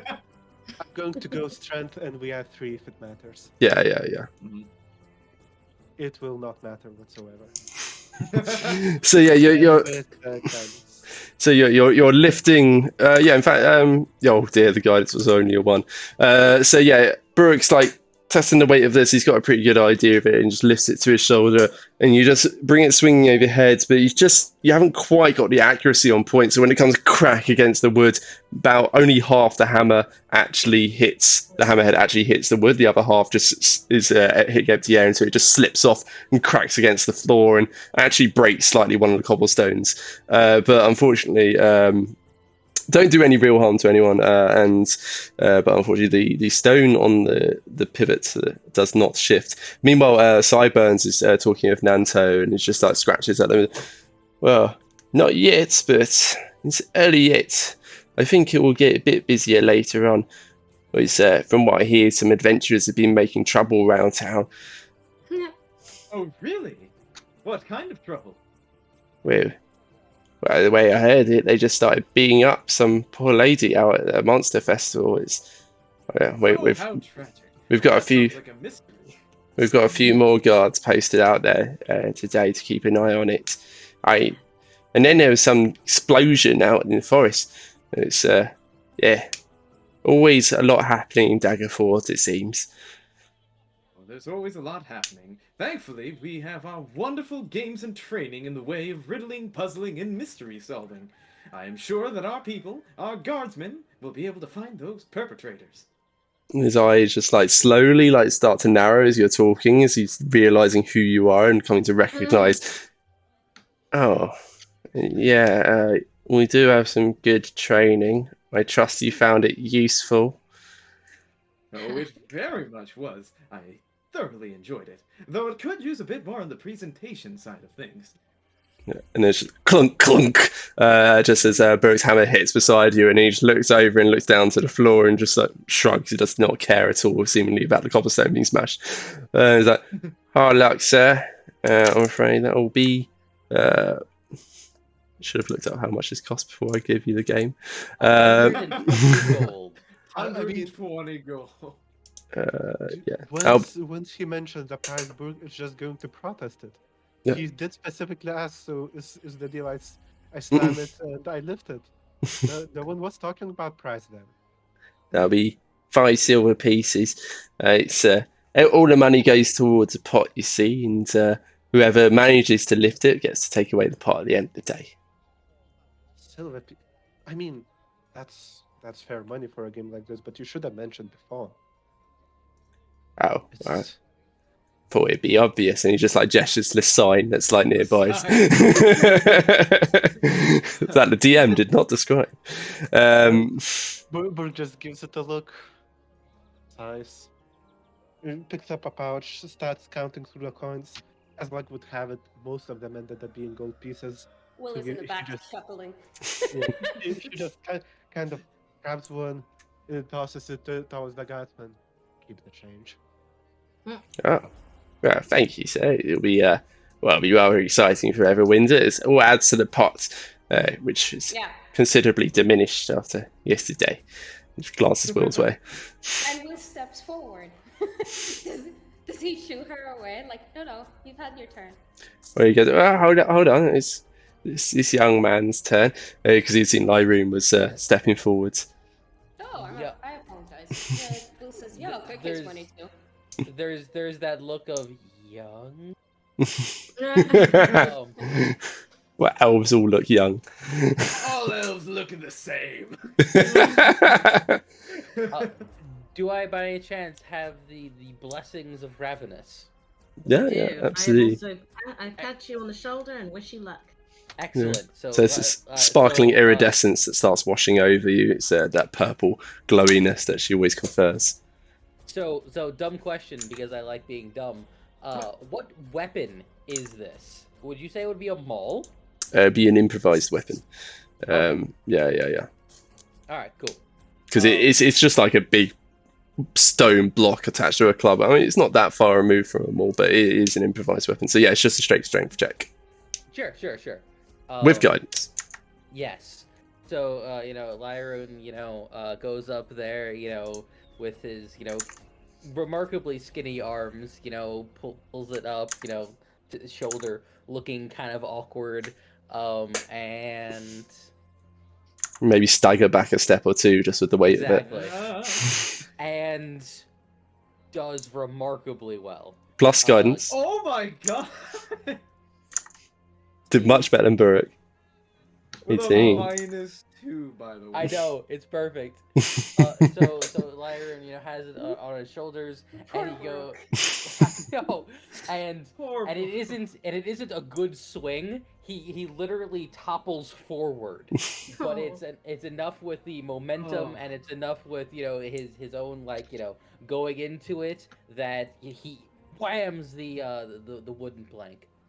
Okay, so yeah, you sort of start moving forward, heft it, stumble back a step or two as you get to grips with the weight, and then just pretty much swing it with all your weight and body to the point where you're literally falling over forwards with it and topple to the ground. But you managed to get a solid hammer strike onto the fulcrum. Fulcrum was the name, the stone. It doesn't projectile across the road as it had with Will, but it does manage to lift up, and the guy's like, "Oh, that's pretty impressive." Will nods. Pretty good. It is. Well, prize is yours, young man. And then he leans back and you just put Baruch's coin into so yeah, you quite literally claiming the money from him. Well, it's early in the day, yeah. You might want to come back a bit later and try again. But there you go. It's Oh, I will. yeah. We might. We'll need to think about you. And just nods his head to the demolished car opposite. And you gain 7 gold pieces. So it's quite early in the day. So yeah. 7 gold. Awesome. I will add that to my sheet now. Yeah. It's early in the day, but there you go. Well, Daniel, man. I didn't think you'd even be able to lift it with those arms of yours, but. Lyra chuckles, completely agreeing. I'm quite surprised myself. Yeah, me too. I give Baruch a hearty slap on the back, and one would think you're tired or something. What happened? You have a rough morning? She laughs. She thinks he's funny. Baruch just kind of looks at her incredulously. You know, I think as my mornings go, yeah, I did. Obviously, you haven't spent enough time with me. More the fool you, because that's gonna change. Slaps him hearty on the back again. Maybe a little bit too hard, but she doesn't mean it. She's just a bit rough. Baruch just kind of looks, tries for a moment to decide whether that's spending the mornings with a woman is meant to mean anything more. Decides against asking and continues on. And Will doesn't get it. Nobody gets it. Well, Baruch does, but yeah, Will It seems unwise to ask. So, Ravenous, were you going to say something before? Oh, I'm sorry, dude. Now. I apologize. I think there's someone at the front door, Sammy.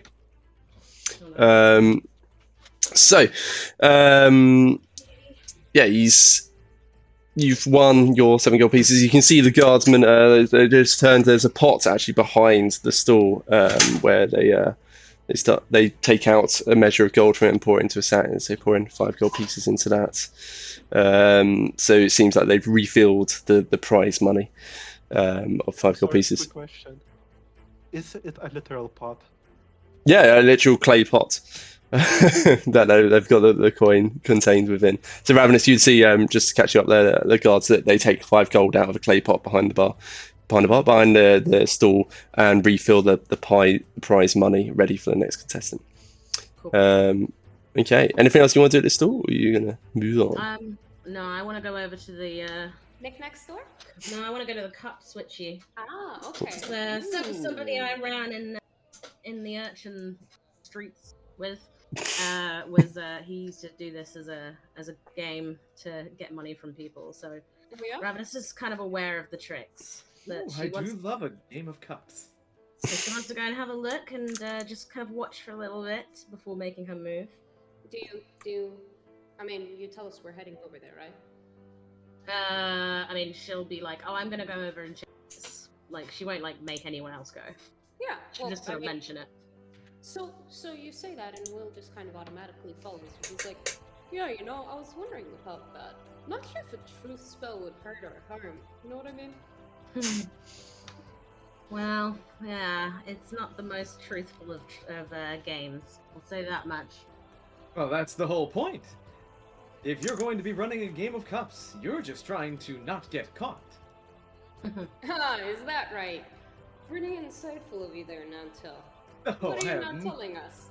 I have a lot of experience with that. It would be a lot of fun to try a game of cups. Really? What kind of experience?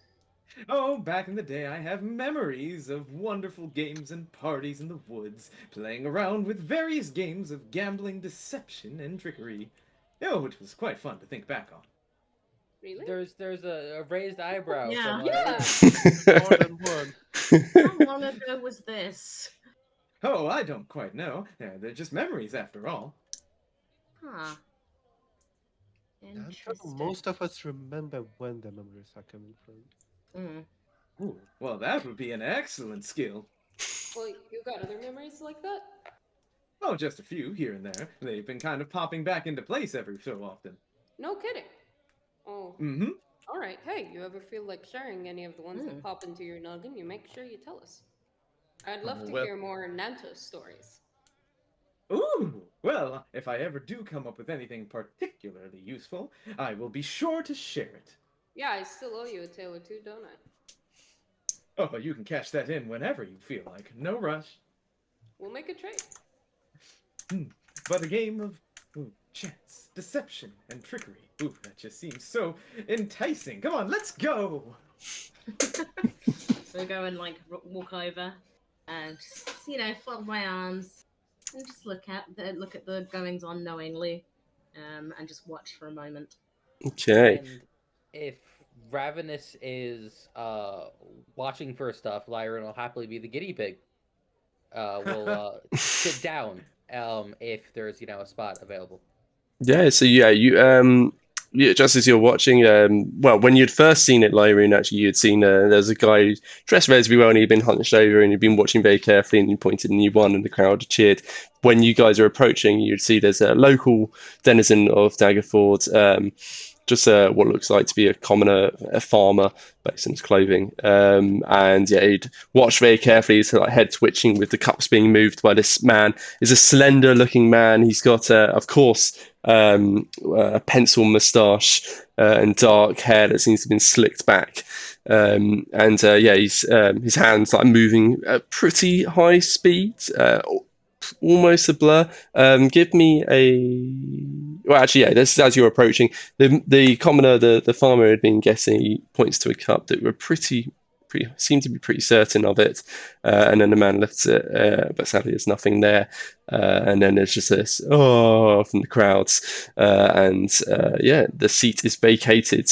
He's like, I'm sure it was there, but well, Merrick's going to be pissed with me, as he makes his way off. So he couldn't quite afford to play this game.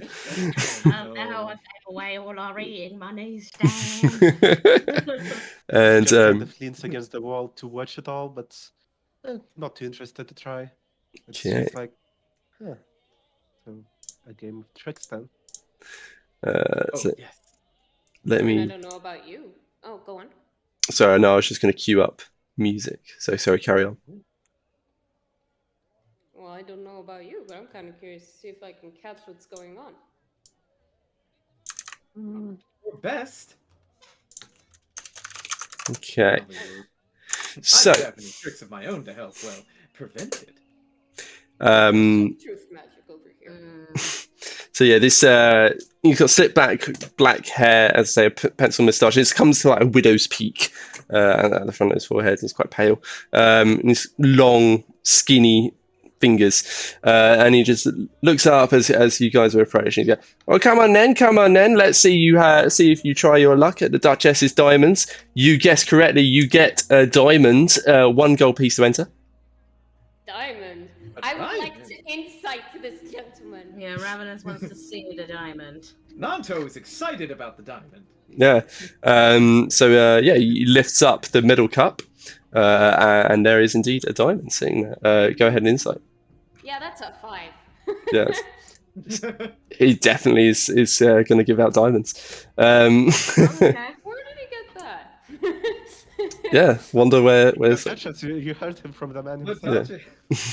And he's dressed carny folk.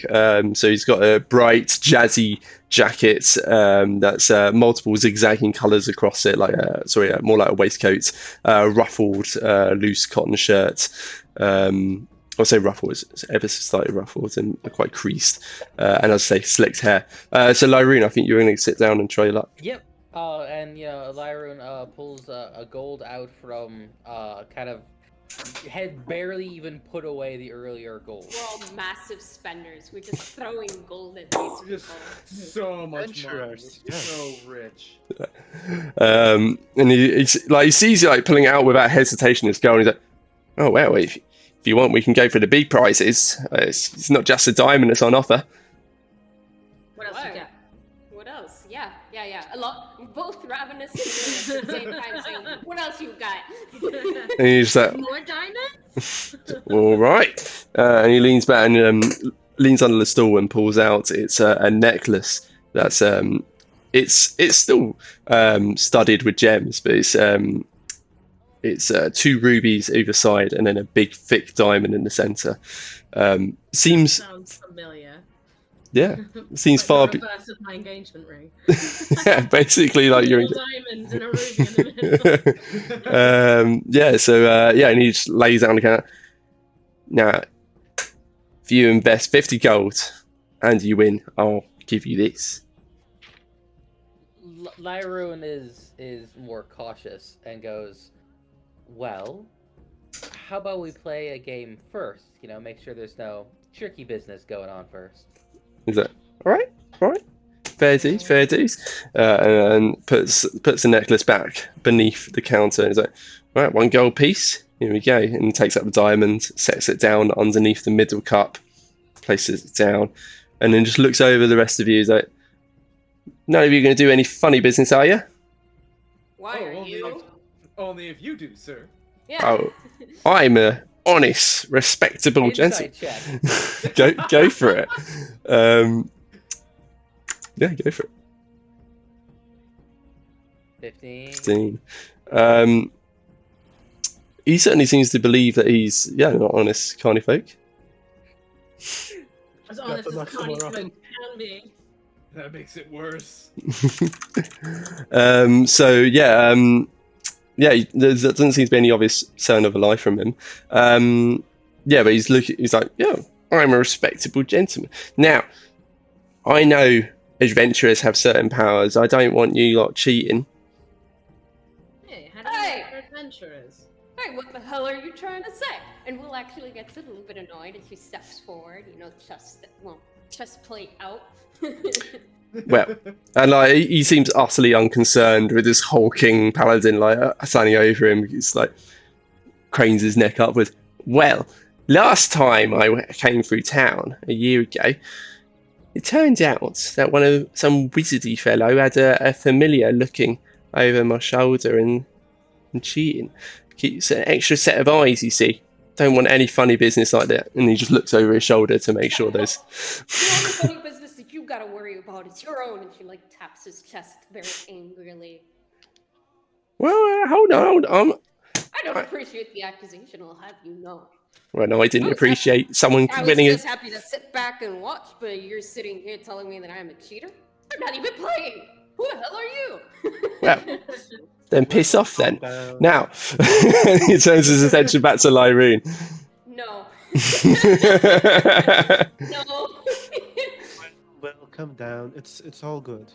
As I grab this man by the shoulders, ready to lift him up into the air. There is another hand on your shoulder. Oh. Just holding Shoulder circle. Yeah, just breathing really heavily. Yeah, Brooke just goes, look, everyone's making a bet here. You bet that we are betting that we'll catch you in the act, or you won't be doing any shady business. You're betting that you came to an adventure town and no one's going to be able to outsmart you. Let's see how it plays out, then we'll throw the accusations. And with that, he just takes a step back against the wall, letting Will go, if she still wants to beat this guy up for the first of accusations. I suggest you're a little bit more careful with the way that you talk to us. And I would like to be as scary as possible before I release him, pat his shoulder, cross my arms, and stand next to Burrock. Make an intimidation check. Okay. Ravens just goes, Will, you're making friends again. Damn good at it, too. With a 23. Yeah, 23 intimidation. So he piss off again. Go on. gives this sort of shaky nod, like, all right. He said, I just don't want anyone cheating at my game. And it was adventurers who cheated the last time. And you are a sufficiently I growl. assorted group. Assorted. Am I an adventurer now? And he sort of just leans back as far as he can from Will while holding his hands on the cups. Let's just play the game, shall we? Yeah, Oh, I yes. lean back with Brooke, cross my arms, and watch him. Yeah, there's a general look of disapproval from that side of the wall. Okay, so Lyrene, give me a perception check. If any of the rest of you want to watch as well, you can also give perception Oh, yeah, I'm checks. definitely watching. 100%. Nanto is all about the gaming. Yeah. Can I Ideal. give myself guidance? You absolutely may. Could I go for an Arcana check instead? Because I suspect that the cheating is not of the usual kind. Yeah, you absolutely can try. That's, So one of the things that I specifically want to pay attention to is not just seeing things, but I want to listen for the sound of the diamond in the cup. So Good can I shout. roll with advantage. Oh, because of your eavesdropping earrings. Yeah, you absolutely can. You can. It'll be a higher DC because it's a bit harder to work out where the sound's coming from than staring at a thing. But yeah, you'll have advantage there. I got a 4 on perception. What's a Would cut? having any guidance make any difference? Nah, Okay. it's not worth it for a 4. So yeah. So yeah. 18. So 18. Hearing. Also an 18. Yeah, hearingception from Lyrune, 18 perception from Nanto, 4 from Ravenous, 3 Arcana. 3 Arcana from Burke. So yeah, you're staring at this. Three.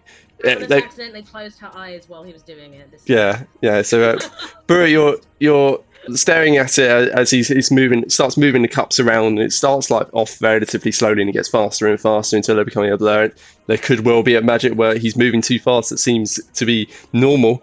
Who knows? Could be witchcraft. As for Ravenous, Witchcraft.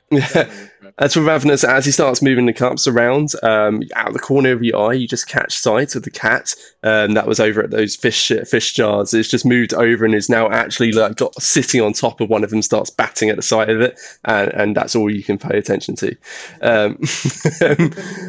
Meanwhile, Lyrune, as you're listening, you can certainly hear it rattling around based on where the sounds of the rattling and is moving around. It gets faster and faster until it's a constant shake, but when it comes to a halt, you're pretty damn certain it's in the right hand cup. Just go clunk, clunk, clunk, and it sits still. Nanto, watching the cups move around, you see the same. The cups moving around. You can see it when he, as it's switching hands, he actually switches hands. Which ones are holding which of the cups as he's moving around? So it's not just holding cups, but he's switching hands around. They're moving faster and faster, but you're pretty damn certain it's the right hand cup. When it comes to a hole at the end, Nanto, as you're watching as well, you'd see, he just comes a hand and then he takes his hands and he starts drumming his fingers on top and says, right, so which one is it? Lyrune points to the actually no. Lyrune goes to lift up the right hand side himself. Okay, he's gonna lift up the cup himself. So you just reach out and lift it up. Good choice. That just calls out a good choice. Just looks like, oh, I missed it. And there's nothing there. Oh, bad luck, sir, I'm afraid. Many a keen eye have managed to miss. These hands are very quick, you see. I cast Zone of Truth. The most belligerent carny visitor ever. So yeah, this. So there's that blazing ring of light starts. Well, actually, firstly, Lyrene, how are you reacting? So yeah, there was nothing there. Actually, what? Sorry, Whoa, you completely blanked cut out out there. completely.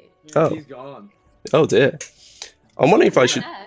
Yeah, I'm wondering if I should quit Discord and come back in. I wonder if that'll fix it. You can try. It might crap everything up though. You can certainly try. I can certainly try. No, that's what he says. Yeah. Yeah. Yeah. Sorry, that's what I replied. I'll quit and come back in and see if that fixes it. All right.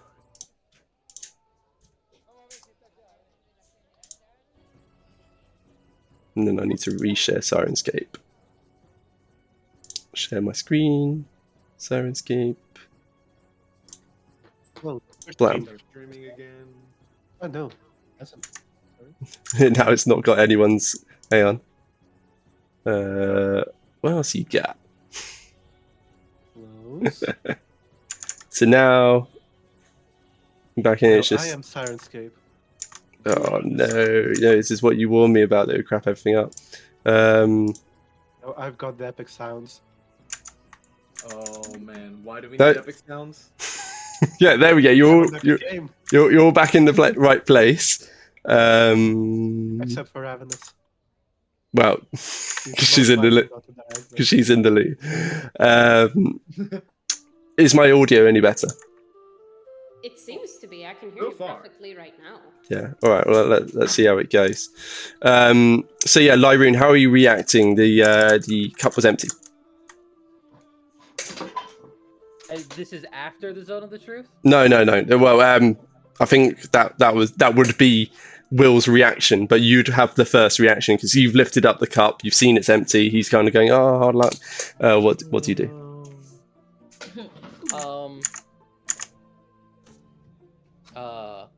Lyroon simply says, "Huh, I could have sworn it was in that one. Whatever did you do to make it not?" I cast Zone of Truth. So you cast your Zone of Truth. So yeah, and he's like, "Oh, hard luck."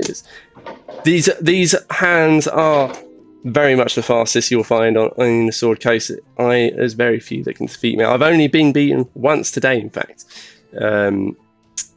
And yeah, so yeah, you cast your Zone of Truth. So there's this glorious golden ring of light appears around him. Actually, what does your Zone of Truth look like? Sorry. So it is. Thank you. Updated armor, by the way, because of our very talented artist that stepped away, but it doesn't make her talent any less. So, Will. Fair. Yeah, Will has got full armor on, but as she casts Zone of Truth, there is this feeling of a gentle. It causes me to lose my ability to speak. There's a feeling like a gentle breeze, even if there isn't one, and a very subtle smell of a vineyard. But visually, it's most of Will's magic, very bright golden light, and it starts like from the point that she chooses, and it opens outwards into like a small, arena of light.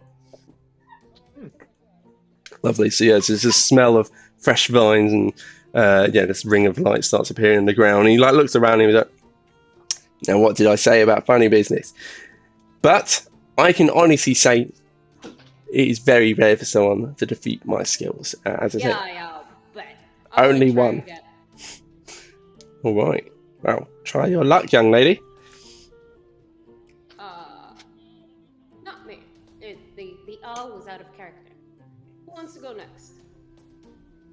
Oh, me.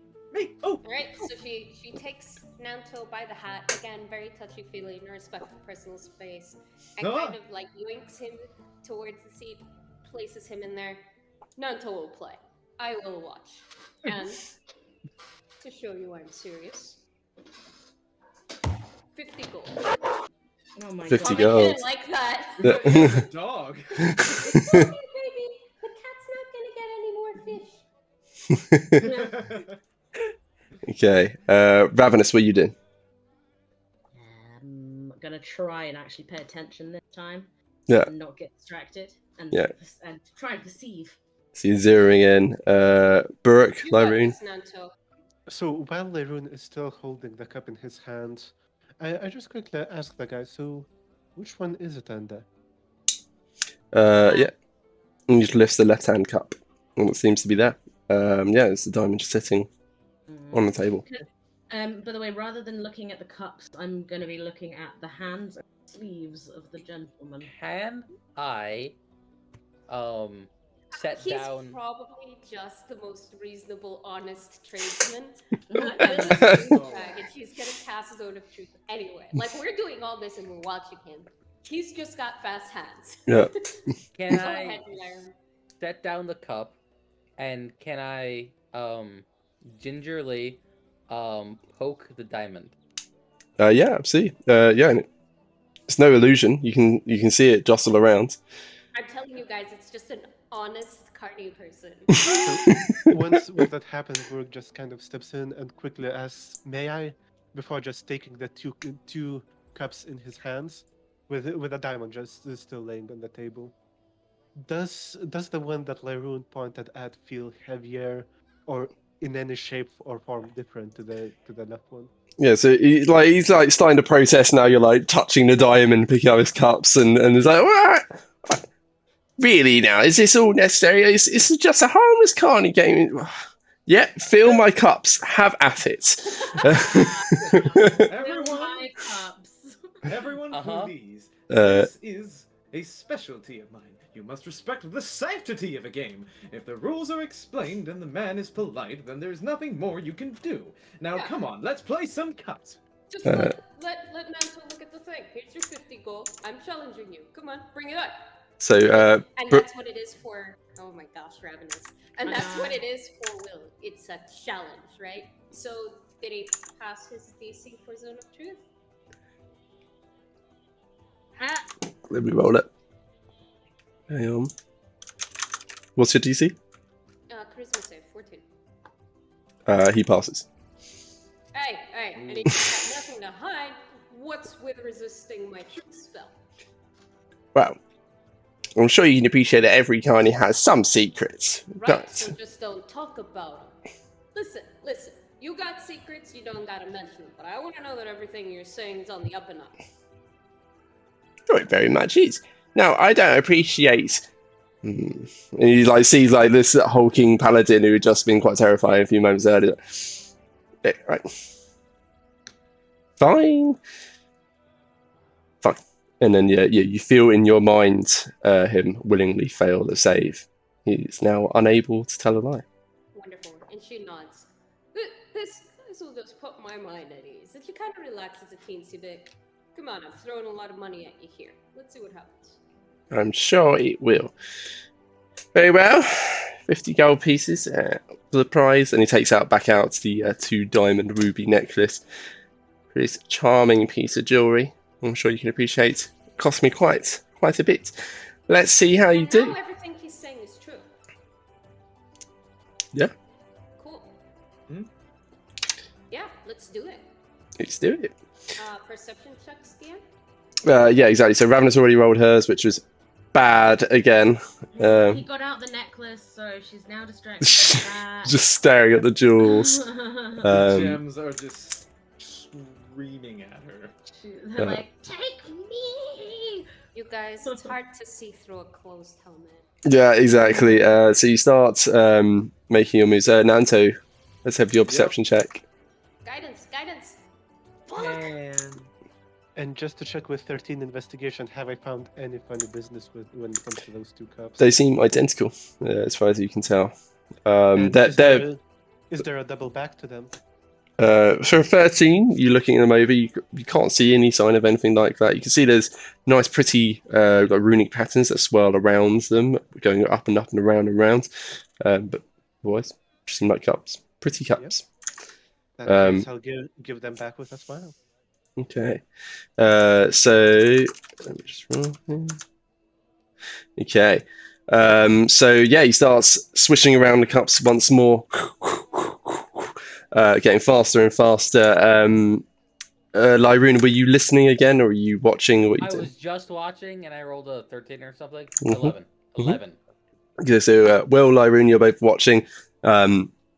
Quickly, it gets faster, and it seems to go even faster than it was the previous game. It seems like he's really trying now because, it's quite a lot of money online. Can I realise I've sort of not been paying attention and cast counter? Cast what? Counterspell. So you have to see someone casting a spell to react. So it's not like I can think it's too fast. It could be a spell I can cast. Okay. No, you'd have to if he was casting a spell, then you'd see it and then you can react to it. I'll let you know if you see someone cast a spell. Darn it. But yeah, he's moving faster and faster until you can barely see the rate he seems to be going at. So both Lyrune and Will, you lose track pretty promptly of where the cup went. This is out loud. Damn it! I totally am lost, guys. Yeah. And Nanto, you can see him. You've got a pretty close eye on it. You get your head sort of jerking around with the movements, and it's moving faster and faster. It's getting very hard to see which cup it's still in. You think it might be the left one, but you're not 100% sure. So, he comes to a stop with his game, right? So eventually, he comes to stop and drums his fingers on top again, and he's like, "So which cup is it in?" And I'm not feeling too confident, right? Mm-mm. Not So, especially. Here's the thing. It's only cheating if you get caught. Being very familiar with these kinds of games, I just happen to have a telekinetic ability that is silent and invisible. Oh no. Would We I are be able... actually ripping off an honest carnivore. I love it. Let's do it. Come on. Would I be able to... So I would like to kind of, think about it deeply, about which one I'm about to pick. And then I would like to slap all of the cuffs at once, so that we can see exactly where it is, if it's in there. Okay. First of all, give me a charisma saving throw for being in a zone of truth. Oh, perfect. Because if you lie at any point, Will's going to know. 16. There you go. So you pass. So Will knows that you've passed it, whether that Technically, concern. you have to do it every round you're in there, but that's a lot of work. So Yeah, I don't know we'll if just you- we'll treat that as the safer. Okay, so basically, he's going to ask which cup it is, and then well, I will say, you are quite the skilled man at a game of cups. I have seen some great players in my day, but you are quite quick of the hand. And I believe, without a doubt in my mind, that it has to be, and as he, goes to put a finger down, I'm just gonna swap all of them over. We'll just go. Yeah, I mean they're cups, so it's not going to put up much resistance. So yeah, they all just tumble flying. It's his telekinetic hand, invisible telekinetic hand, just knocks them all flying. Yeah, it was under the right-hand cup, so the opposite to the one that you thought it might be in. And basically going to go, oh my, what? Just try to act surprised. Will is genuinely surprised if that helps, because I don't know what the hell you're doing. And he's just Ravenous is just like, oh, it must be windy. and he's like, You're the worst. and then his eyes start to narrow, and he just looks up. Adventure, I swear, I'm just not going to let adventurers play this game. It's always funny business. Wait, what happens now? Well, no one wins. You get your gold back. No. Oh, come. What? Oh, the draw is worse than losing. Well, that didn't seem right. I was going to pick the left one, I think, but I wasn't too sure, I guess. Are you sure it couldn't be a do-over? Oh, my cup's gonna go flying again. Well, I hope Hey. not.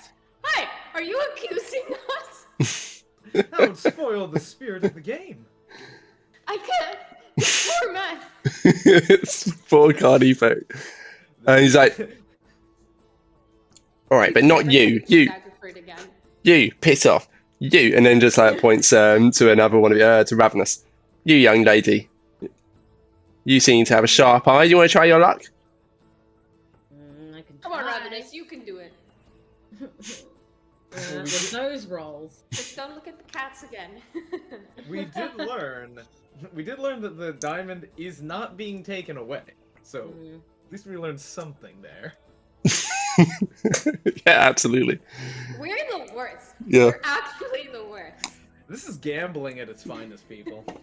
Yeah, like day one, you beat up some lady. Day two, you harass some poor carny folk. Right. No, but pre-day one, we destroy a cart, Will. We are the reason Daggerford keeps looking for new carnies. In my defense, I did pay for the damages. That is true. That's true. There's going to be a town crier going around. Adventurers running amok. Destroying the Daggerford Harvest Clothes Festival. Alright, so Ravenous, you're going to try your luck. I assume, Will, you're letting your 50 gold ride. Yeah, no, Yeah. Will doesn't actually know what happened. She's genuinely pretty light friggin' cups.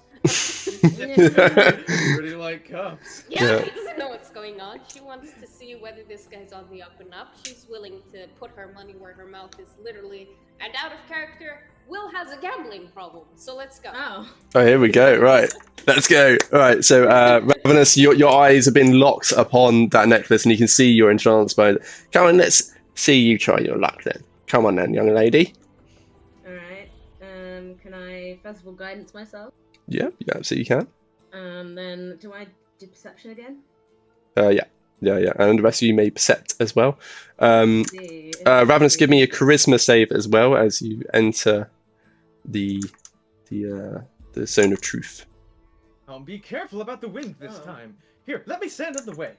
Nanto's just going to put his arms out like he's blocking the wind. Oh, come on now. What are these rolls? So my zone of truth roll is a 2 + 5. So Oh, that was a check instead of a save, but yeah, I'm sure it'd have been the same. There you go, everyone. Now we won't have any pesky wind ruining the spirit of the game. And then I... Oh, wait, no. My charisma is +8 on my saving throw. Wait, what am I talking about? Yeah, so you need to add your proficiency, but you'd still fail. Yeah, you'd still fail. Anyway, give me that perception check, Sammy. It's gonna be terrible. No, With you already guidance. got the bad one out of the way. Come on, That's how this works. That nat 20.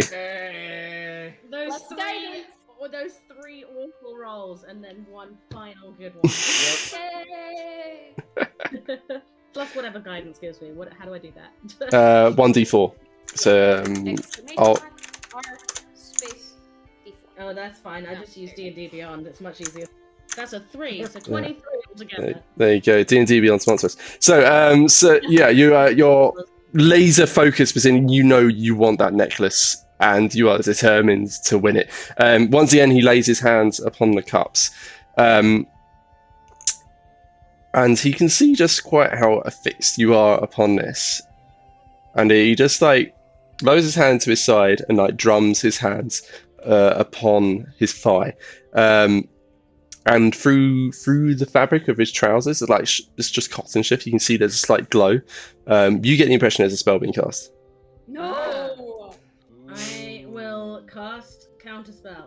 Oh my gosh, I feel way less bad now. I genuinely thought that this is just like a red herring, like he's genuinely just running a game. Yeah.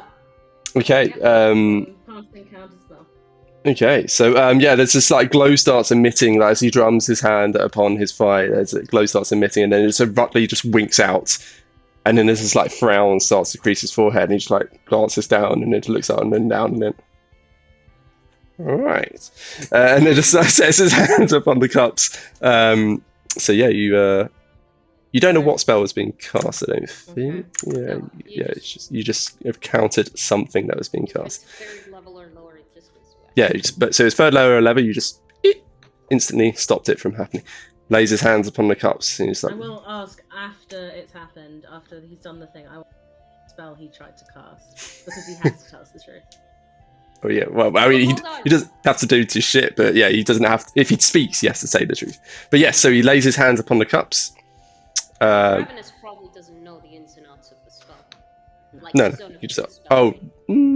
you saw it when Duchess Morwen had it used on someone. Yeah. But yeah, anyway, so More time as well. lays his hands upon the cups and starts doing those movements again. Let me just roll his. Okay, it's pretty good. So he's like, again, it starts off slow, getting faster and faster. As he's moving Lyroom very quickly, you lose track of where it's going. Nanto, you're stubbornly this time, like your head, like as you're blocking the wind, your head's just like, and it's just constantly tracking the. You don't need the blink, so you can find a very easy time of this. Never blinking, not even once. Yeah, exactly. Unless he does it on purpose, so it goes. Yeah, it makes just turns off the lights. But yeah, you lost it almost immediately. It was within like about 4 moves. But Ravenous, there's shinies online. So and you just gave up half your shinies, so you're very, very determined to start rebuilding your stash. So and he's just moving faster and faster and faster. He does manage to match the speed of the previous one, but he seems to be sweating. He's frowning. He's pouring his all into this. You can hear. Not only can you see the hands that's being moving, but you can hear the rattle of it inside. You've got a perfect lock onto where it's going. Comes to a stop. It's the right hand one. You are absolutely certain of this.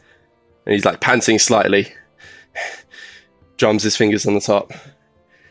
Which one is it, young lady? So she'll go and reach over to the right and just lift it straight up. You did it! Wait! And like Will is gonna Wait, did I though? And there's nothing there. What? Can I make it? Because I thought that might be the case. Would I be able, like, as it's lifting, like with my perception being so high and all, then cast a minor image of a diamond? Oh yes.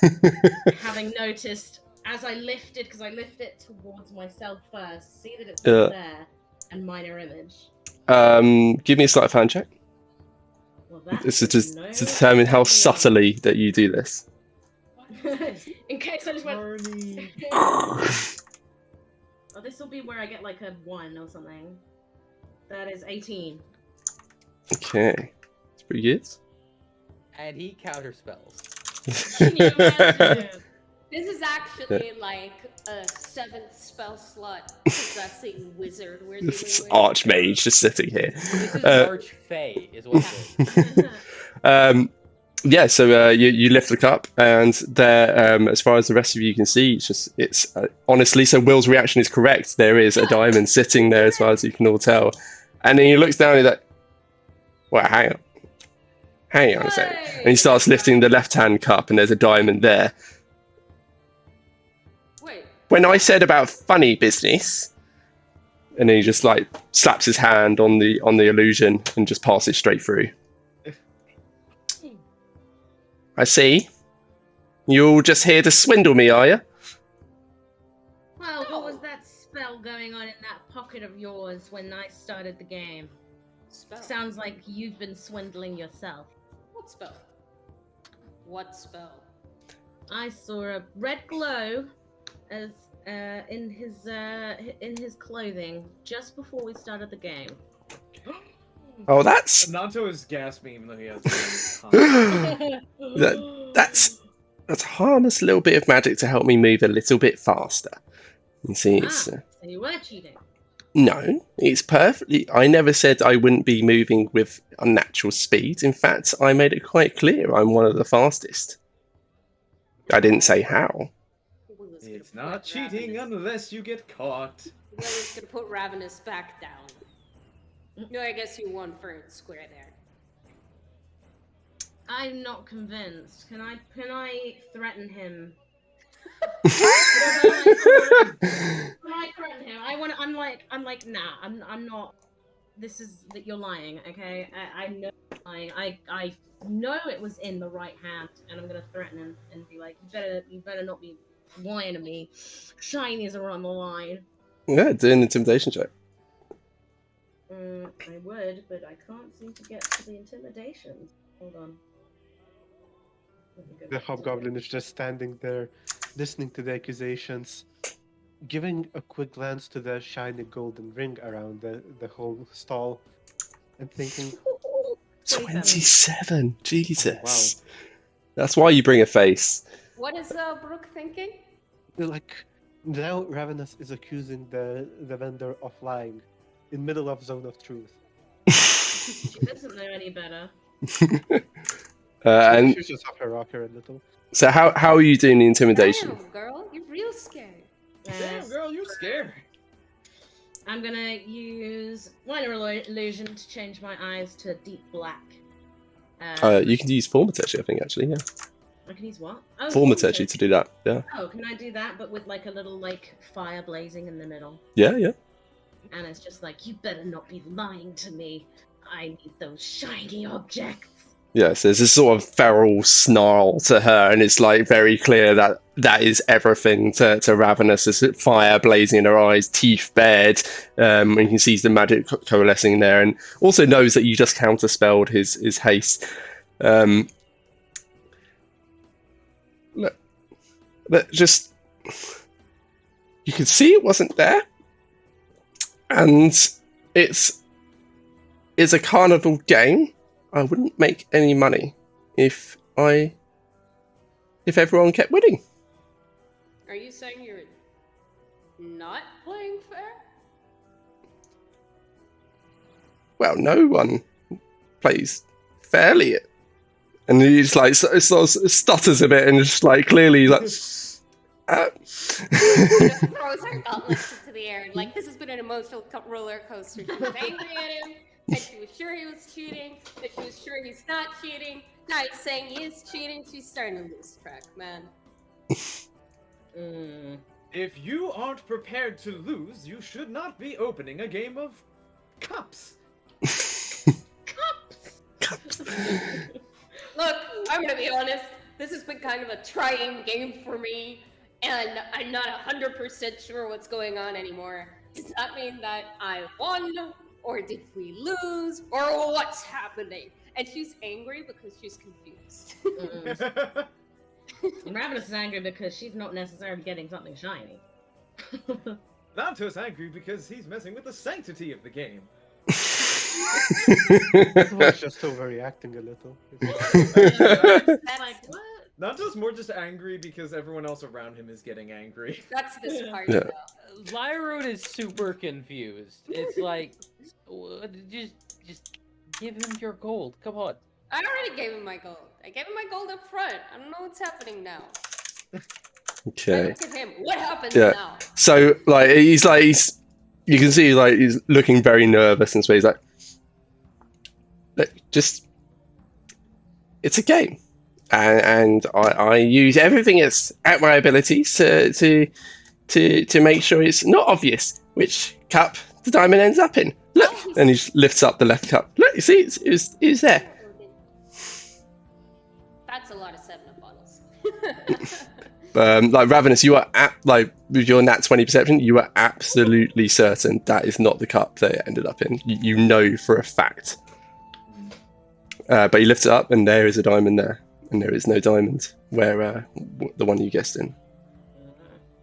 So she continues with the eye malarkey. Lily's just confused. She's gonna. Oh, I'm sorry. Carry on, and then she's gonna turn to Nanto and ask him a question.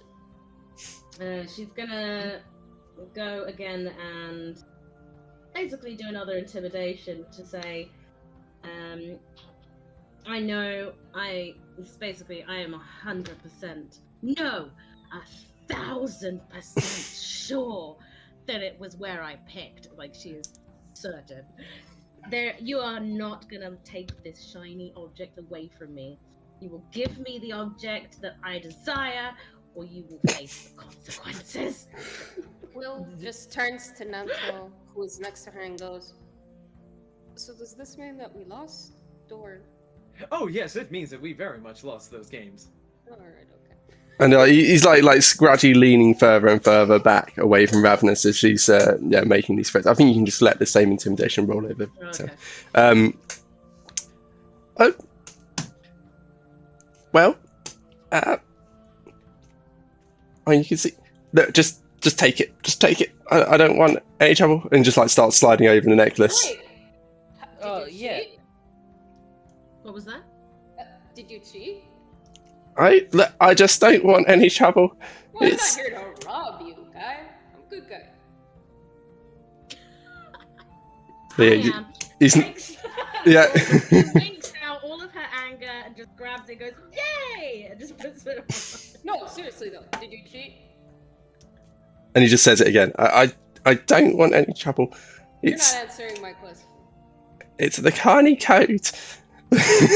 He's just like holding up his hands. Okay, I'm gonna lean forward and accidentally go into like the arm wrestling position, you know, when your elbow's on the table and you lean forward and your hand is open. So she just accidentally falls into that position, almost as though it comes naturally, and she's gonna tell him, if I get a clear answer here, you know, say you cheated, theoretically, we will take our winnings and leave, and I won't break you. Now, if you didn't cheat, I will give you back the necklace from off of Ravenous. She looks at Ravenous and she nods. You know, I'm just holding the necklace, look over it and just go, But frankly, nice teeth. She tells Ravenous in character. Frankly, I'm pretty confused. So, just clear this up for me. Are you on the up and up, or did you cheat for us to lose? Big intimidation check. I'm trying to persuade him. Or persuasion. Like, yeah. genuinely, Will is like... I mean, you're saying you'll break him if he... Will break. he's just persuading him to tell the truth to avoid breakage. Yeah, 2021, and he's like he's already cowering away from Ravenous, and then this hulking paladin, and it's just like looks up at you, and then looks down, and just in a quiet voice, "It's the cups." I'm sorry, what? And then he just takes the diamond, puts it under the one, drums his fingers, and then lifts the other one, and it's appeared there. Ooh! It's the cups. Teleport the gem. That's good. I think Baruch has it right. He's written in the chat what he thinks. Tell us what you think it is. Yeah, so Burke kind of first off once Ravenous just basically snatches the necklace, he does come a bit closer, almost to stop her, but he doesn't quite finish the motion. As the secret is explained, though, he's kind of on the fence. He looks at the man. So you're saying then it was only a cheating game? Fair dues. We didn't see that trick, but unfortunately, we said it's a risk. You did pick the wrong people to cheat on. I think everyone will be happy if we stop here. Yeah, so Baruch says that. Will just very quickly laughs, reaches out to grab this guy into a rough hug. That's pretty good. I didn't see that coming. That's good. I did promise not to break you. I'm gonna let him go. I would like to take back my 50 gold, please. Thank you very much. And then I'll be like, you know what? Maybe don't let adventurers play at your stall. Never, my God. never again. You were right. You shouldn't let us play. Yeah. He's like pooping himself at this point. No, you know what? It's a really, really good scam. We all had all these crazy theories. But yeah, the DM, that's what she was going to do. She was going to laugh heartily, reach out, hug him, and tell him, you were right. And take my money and leave, please. Yeah. And he's just like breathing heavily and like looking down at his table, just like thinking about how much money he's just lost. He's like, never again, no adventures. Yeah. Put up a sign. Puts up a sign. Yeah, no adventurers. No adventurers. Invisible hand only. Can I just hand him over 50 gold that I have to have because I feel bad, and I did get the thing I wanted. Oh. What are you doing? Yeah, whatever. Just 'cause, like, I feel like he's like, I just feel like, he's probably gonna like go a bit hungry, or maybe the other carnies might bully him, and I feel bad about it. So I give him something to ease that trauma. Oh. Sure. Yeah, you can hand over 50 gold. Nanto is going to definitely stick around after the others leave, if you don't mind. I was also wanting to stick around after, so it's going to be two of us questioning him then. I'm gonna usher away Ravenous and be like, did you even check if the necklace is real? Oh, damn. Oh, dang. Yeah. Is my rune up to anything? Oh, Lyron's gonna head out. I don't know, tiny bit disappointed in everybody. Everyone's. That's. Yeah. You can be disappointed. Will is happy. She just, like, now she knows what happened. Satisfied paladin. Yeah. Nanto wants to stick around and have some nice words. Okay. Ravenous, give me a perception check on your necklace while Burke and... So yeah, Will, Lyrian and Ravenous, they start making their way off to go check out the rest of the festival. Burke and Nanto sticking behind. What are you guys doing? So I will open my pouch, grab a few gold pieces, 5 of them to be more precise, and just put them on the table and say, look, this is not part of the game, but I figured I want to ask something. As a friend more than anything. That person who did manage to win against you, who was he? Like the zone of truth is still glowing away. It's a friend. Huh. Why would he be playing against you then? Well, it's to add credibility. Yeah. It's how these games work, isn't it? You see someone win and you think you can win.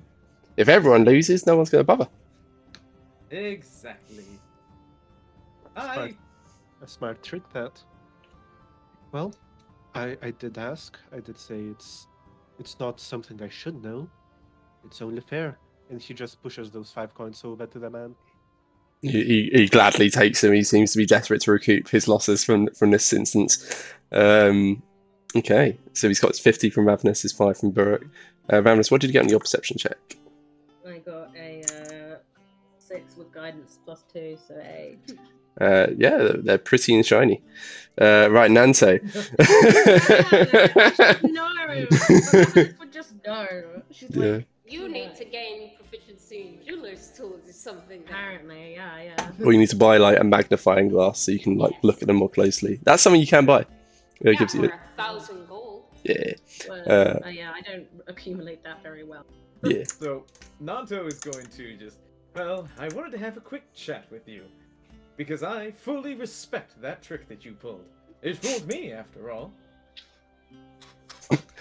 Oh, there's not many people who would see it that way, but you know, your friends, it has been a very confusing 5 minutes, I must say. Oh, I do apologize for that. I simply came out to have a fun game of cups. There's no point in having a fine game like this if both sides aren't trying to outwit the other. He gives a wink. Just the light turning off and then on. And it's like, so is it right? Like it was you, wasn't it? You knocked over the cups. Oh, I'd never tell. He goes, I'd never tell. But you see, it's more than just a game from where I come from.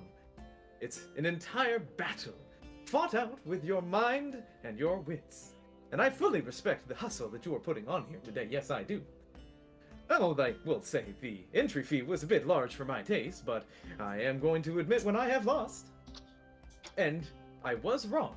You did not take away the diamond after all. It was still there. It had just moved a little bit. So color me impressed. May I have the pleasure of having your name? You can see he's just baffled throughout all of this. This is just utterly not the reaction he's expecting for being rumbled. And he's just like, yeah. And he just like starts holding out his hand. Russell.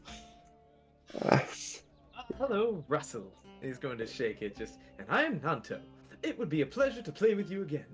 However, I will say, perhaps not with such great stakes. And that way we can both try our hardest as many times as we want.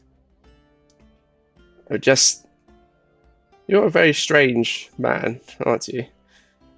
I get that a lot. Is it? Are you sure? We can play it again, just for fun, if you like. And he's like, starts setting up the cups once more. Oh boy, and I'm going to put on some own tricks of my own. You can see he looks very concerned. Just kind of steps back. He's curious to see all of this. And he just entertainment. He stops and just like 1 moment, and then just like takes the diamond and puts that in a pocket and takes out like a regular stone and puts that in its place. You know, just as it's for fun. Well, here we go. And yeah, it just performs it again. So feel free to make a perception check. What are you gonna do? Here's the thing. I can see that stone, right? Yeah. So here's what I want to try to do. Using that telekinesis, I want to try and keep my hold on that and just kind of make sure it goes where I want it to go. Okay. Can I do that? Sight. Let me have a look at telekinesis. This is one of Tasha's ones. It might need sight, but I wanted to make sure. But then if you see it and then it disappears from sight, it might be a DM call. That's the thing. Yeah. Yeah, so you can exert your will on an object you can see within range. Will? What? You can affect the same same target round after round. Yeah, I think you just have to see it when you cast it. So yeah. So yeah, you just sort of cement it in place, and he goes to move the cup, and it just goes clunk. Oh, I try to move it with him. So like. Oh, okay. So you're trying to. Oh my lord. Oh, okay. This is gonna take. Yeah. So basically, I don't want him to know that I know exactly where it is. Okay. Give me. I think it's dexterity checks the closest you can come, or Arcana. Well, because it's not using your dexterity; it's using your magic. Yeah, Arcana. Okay. It's a very strange situation. 25 Arcana. So yeah, it's just expertly just like moves around with the cup as he's moving. It's like, and like he looks down occasionally because it's making a slightly unusual noise as it's being moved around, or sometimes it's not rattling. It's not rattling at all. It's just moving with the cup. Yeah. And like eventually comes to a stop, and like even he's slightly not sure anymore. But he's like, so he doesn't know where it is. Which one's it in? And then he starts like and he drums his fingers. But yeah, you know which one it's in because you can still feel it, and you've managed it. You can actually because you got telekinesis, you feel a slight tug as it seems to get sucked upward, but you keep it in place. He's going to go, and he's going to press on the one that he knows it's in. And then he just lifts it up, and he's just like, and like puts it back down and drums his fingers on top of it again. Nato lets go of it on the second time. How did you do that?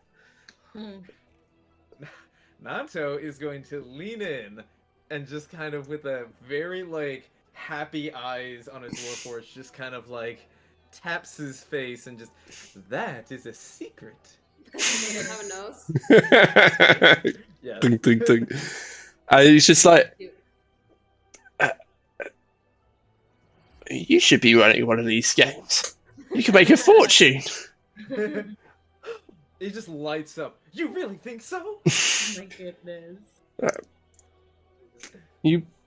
I don't even understand. Well, I'm glad that you're. Well, I'm glad you didn't win right away at least. Or, well, it has been a pleasure, Nanto. I can't say it was a pleasure to meet your friends, but meet you at least. Oh, but I have one more trick up my sleeve. But I need to be the one touching the cups. Oh, you're not going to run off with them, are you? Of course not. That would not be in the spirit of the game. And he like looks down. Zone of Truth's still up, so yeah, he's going to trust you. Yeah, hands you over the cups. Basically, this time when I just wanted to show off. Nanto would be shuffling the cups with his hands, but using a third hand so that some of the cups move without him touching. Oh, God. So he just starts moving on its own. And then he just like his eyes start to narrow as he's seeing like the cup move on its own. He's like, adventurers. Yeah.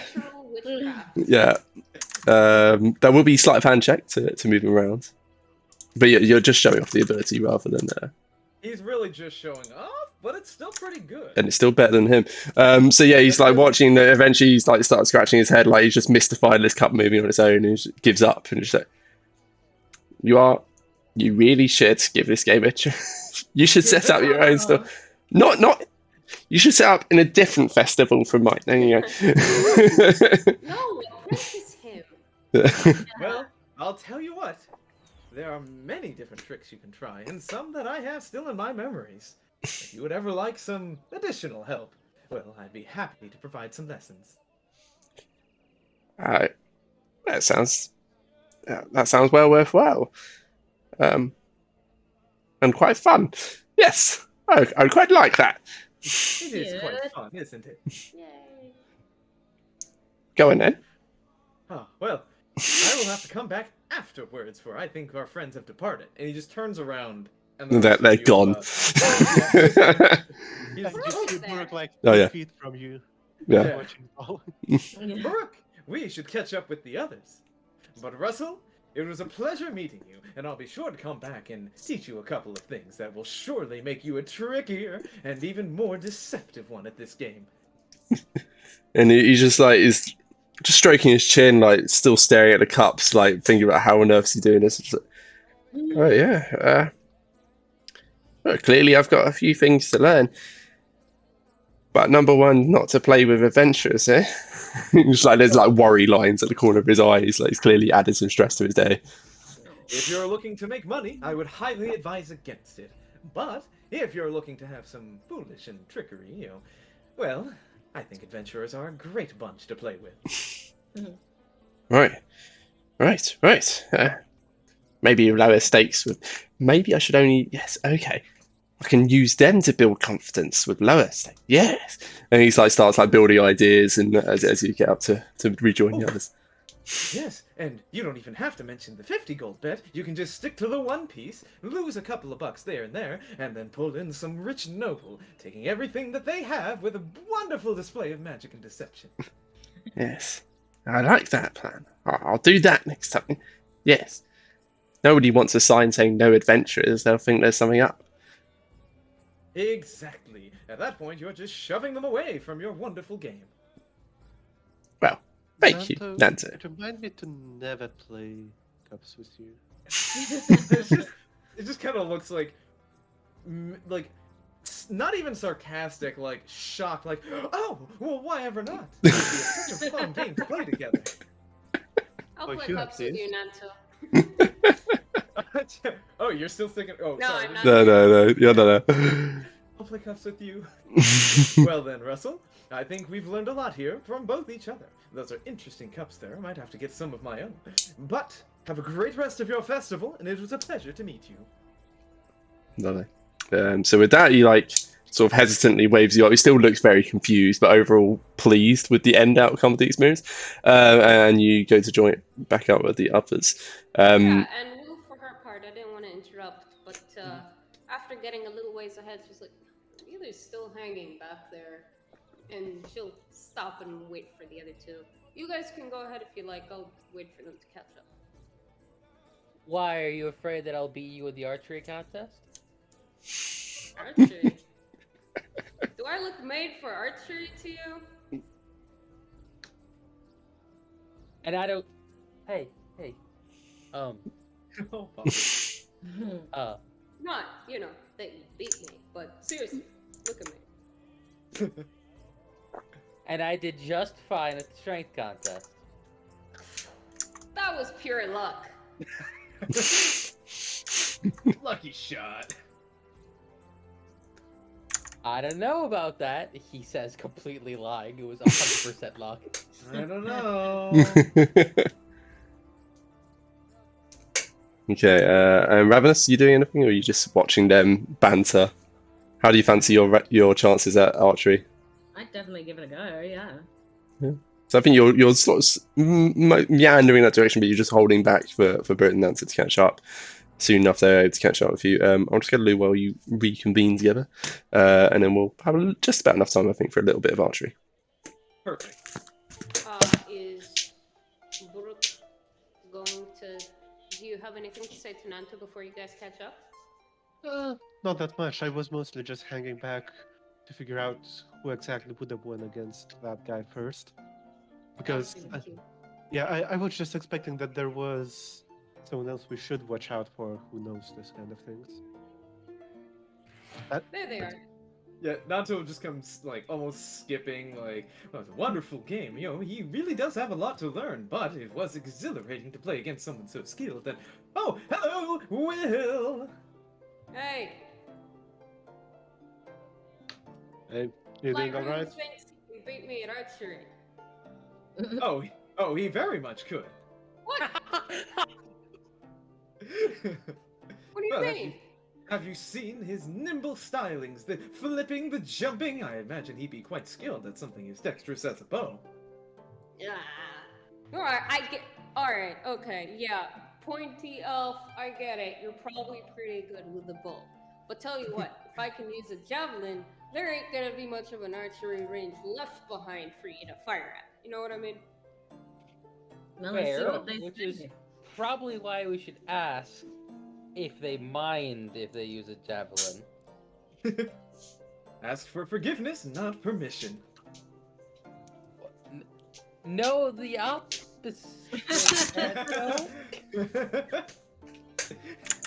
Yeah, Will's helmet tilts at Nanto.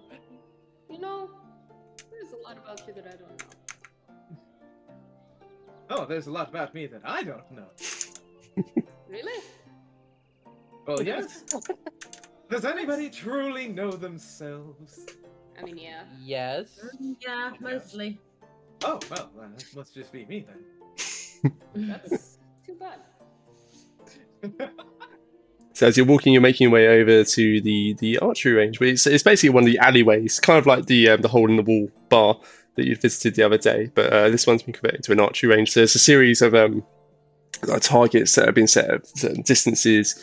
You can see it's various people of ages, backgrounds, trying out their luck. It's just a simple short bow that you're given and some arrows to use. Along the way, you do pass that knick-knack stall as well. As I say, it's the one. It's I can't remember the name now. Is it Marvelous? You just told us knick-knack store. Yeah. No, it's No, Oh, he no, did no, mention Marvelous, isn't it? mysterious mysteries. Mysterious Mysteries. Mysteries. Yeah. I And just heard mysterious knick-knack store. yeah, and it's manned by this slightly portly tabaxi. You can see there's like bowls full of like glowing crystals and various lamps like hanging from the ceiling, and yeah, there's powders and just various knickknacks and odds and ends that are just it's scattered that around. tabaxi. He's super cute. Oh my god. So it's, Hold on. I know that guy. Aww. do you know that guy? I don't know. I've seen this I art might know before. that guy. I Yeah. think it's used in Magic the Gathering. Oh yeah, almost I certainly. just It's where really like that. it's where all the best art comes from. Anyway, so you make your way Oh, over towards the archery store, and you just make your way past this place. Well, I want to see what Cat has. I was gonna say, like, my magpie eyes have seen shiny things and gotten very, very diverted. Hey, You said Lyron, shiny and it was all over. Lyron, you mind if we take a peek at the? We lost Oh, her. of course, of course. Yeah, she's like you're just walking along, just comes to a dead stop. Ravenous is already gone. Yeah, I left already. But contest's on, yeah. Yeah, so So what was that? Contest's still on. Oh, right. Yes, of course. Let's see what this tabaxi has. And let's try and keep Ravenous out of trouble. yeah. And so he sees, well, you can see Ravenous is locked in, and so he just like smiles toothfully, his eyes unblinking, and he's just like, "Welcome to my mysterious marvels. I see that you have a fairly good eye, young dear."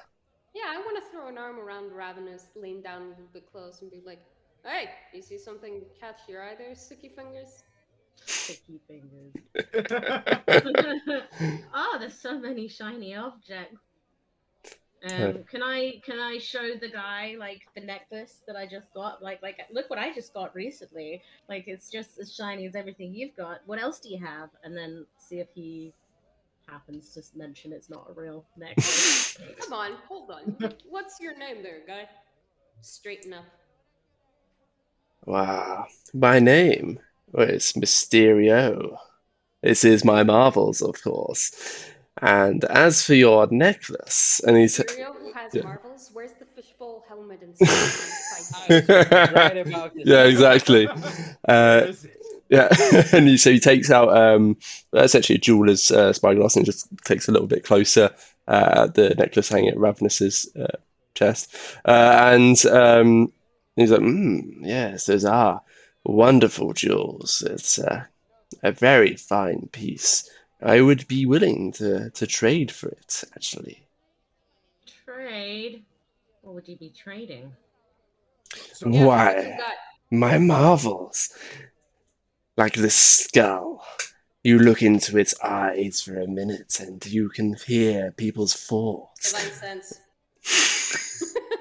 Yes, the paladin trigger. Divine sense. The divine Windmill sense. slam. Yeah. You get nothing from him. How far's the range?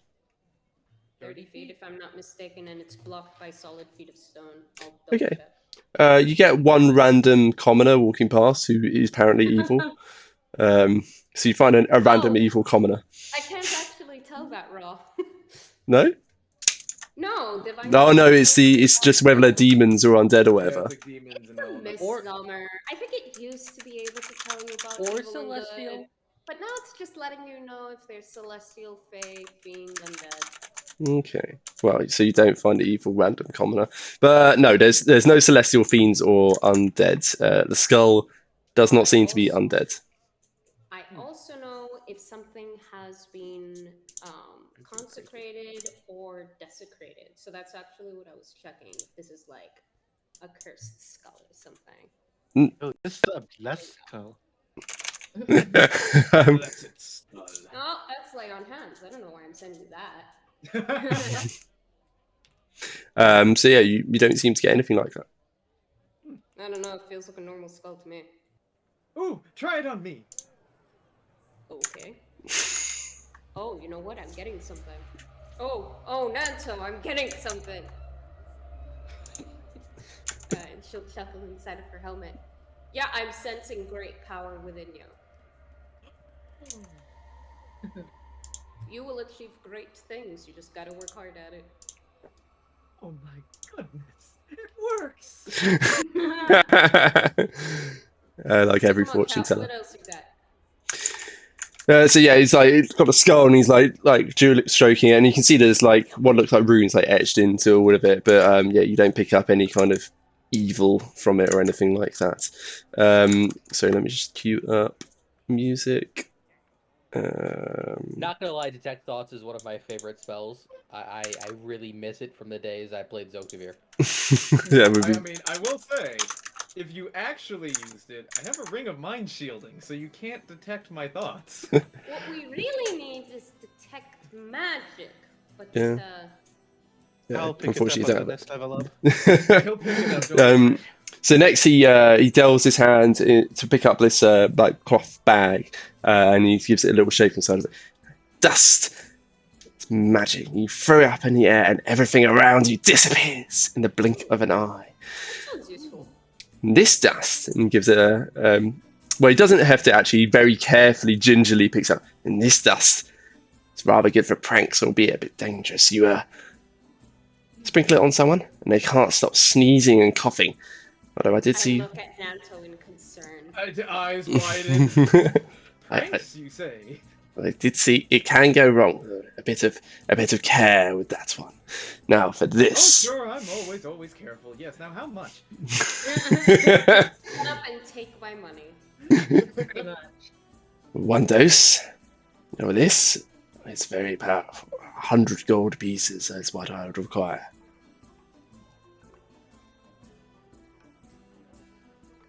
But we'll come back to you. This Yes, of course. and this, and he takes this bird cage where it seems to be empty. It's an invisible parrot. Really? You can't see it. But you only... Insight check. You can insight check, yeah. I was gonna just poke my finger in and see if it bites me. I You wanna said lean you do in that? close and take a look. Even though he's saying that the parrot's invisible, Yeah, just this is squint. Will's choice. Just bring the helmet real close to the birdcage. Uh, It's hard to see out of the damn helmet. okay. See what was that you got, Nancy? Sorry, Lyrene? 16 or whatever, something. 19. 19. Okay. Yeah, he seems to be telling the truth. Those curly letters, they all look the same. Yeah, he's based on his expression, his like smile and his unfurrowed brow. Yeah, he seems to be telling the truth. He's like holding the bird. Ravenous, you poke your finger in, nothing seems to bite. And he's asleep right now, but there is an invisible bird in there, and very useful when you need to send messages without anyone discovering it. And that hangs it back up behind him.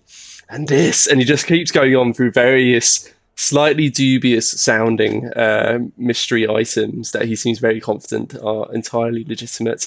I'll be honest, Lula's actually pretty interested. And she's sitting there and she's like checking her coin bag. How much did you say the disappearing dust was again? Kind of like the sounds of that parrot. And is that a rock that turns light on and off? I missed what the fifth item was. Crap, I really need to buy that sword, but I don't know if I have enough. And she's sitting there, like drumming her gauntlet on the top of her helmet, trying to think if she's got enough gold for everything. All the things. Yeah, so what he ends up showing you, there is, there's dust of disappearance, there's some dust of sneezing and coughing, there is the invisible parrot, there's the skull where you look into the eyes, and then you're able to see whoever's telling the truth. Well, you're able to work out what people are saying. And there was truth or detect thoughts? Sorry. Yeah, I thought it was detect thoughts. Oh, sorry, it's detect thoughts. Yeah. So, yeah, what he's saying is you'll be able to detect people's thoughts if you stare into its eyes for a minute. There's the big barrel full of glowing crystals. And he's saying if you throw those at the ground, they'll explode and detonate into lightning. There's That would just go. Why would you throw them to destroy them? They're so shiny. And yeah, he just goes through a load of knickknacks. So, yeah, you can make insight checks if you wish.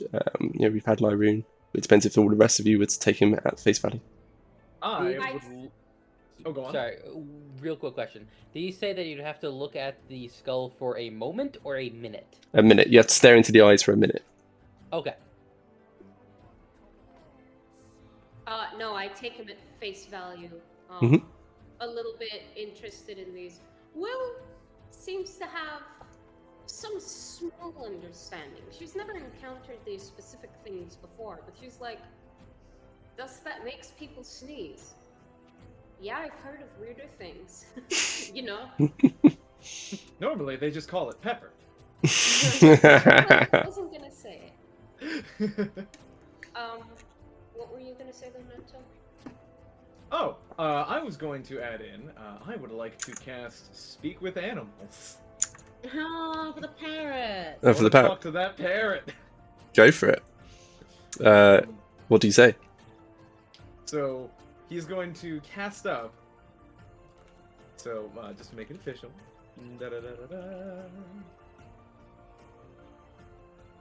Well, okay, I can't. Apparently not. But let the record show I did. And Nanto is just going to go up to the bird. He was in a bird cage, right? Yeah. And he's just going to say, "Wakey, wakey! I have a delicious cracker." Silence. No response. "Hello, if you're in there, I'll give you some delicious food, Mr. Parrot." Because all we're hearing is squawk, quack, squawk, squawk. Nanto, why are you bothering the poor invisible bird that might or might not be there? Yeah. Yeah, you all did squawk, squawker, squawk, squawk, squawk, squawk. And like you hear actually, there is a voice. It's not coming from the cage. You can hear it from down near your feet. It's a rat. You got food? I would like food. Oh, I think you'll find I was speaking parrot. down at the rat and just, "Oh, hello, Mr. Rat. Unfortunately, no. Well, I only had food for this parrot. Are you familiar with the invisible parrot?" And just tilts your head. It's like, I just want food. Alright, how about this? I will give you, half of a cracker if you can tell me about this parrot right here. Looks over to the invisible parrot cage and then looks back to you. What parrot? The invisible parrot. The man over there said that there was a parrot in this cage.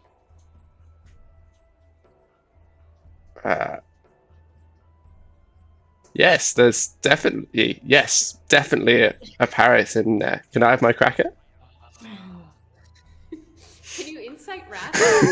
You definitely can. Rat. You definitely can.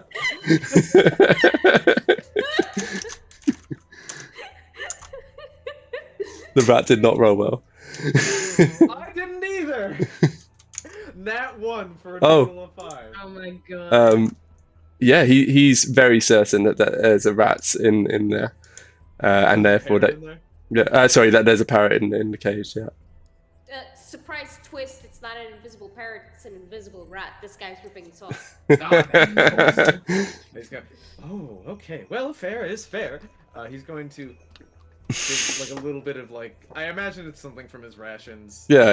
Actually, like, wait, he doesn't have rations.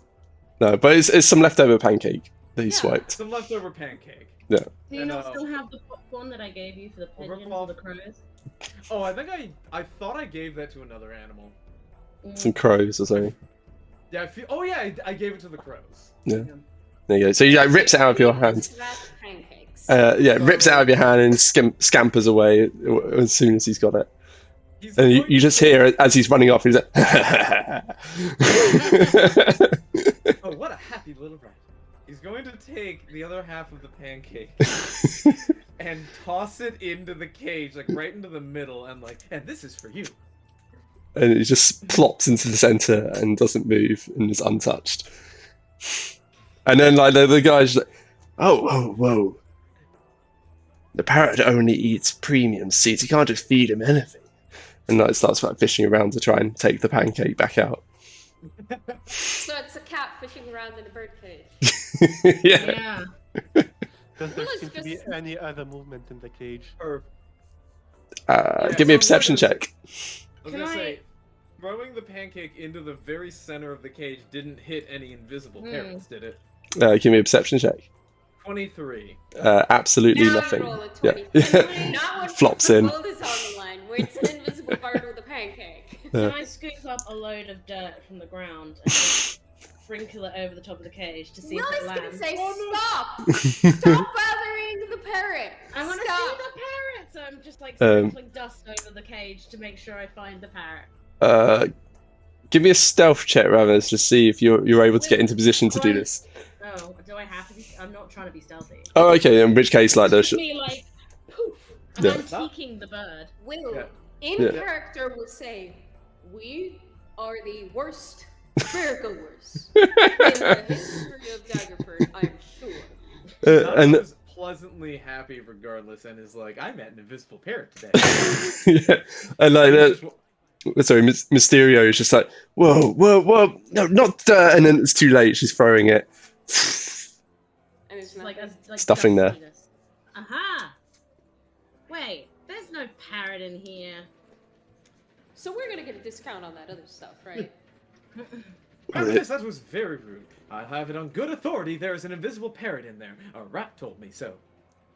The dust disappears the moment it makes contact. You see, it's invisible. Even the dust on the parrot is invisible. Yes. Exactly. Inside check. Yes. It's entirely invisible.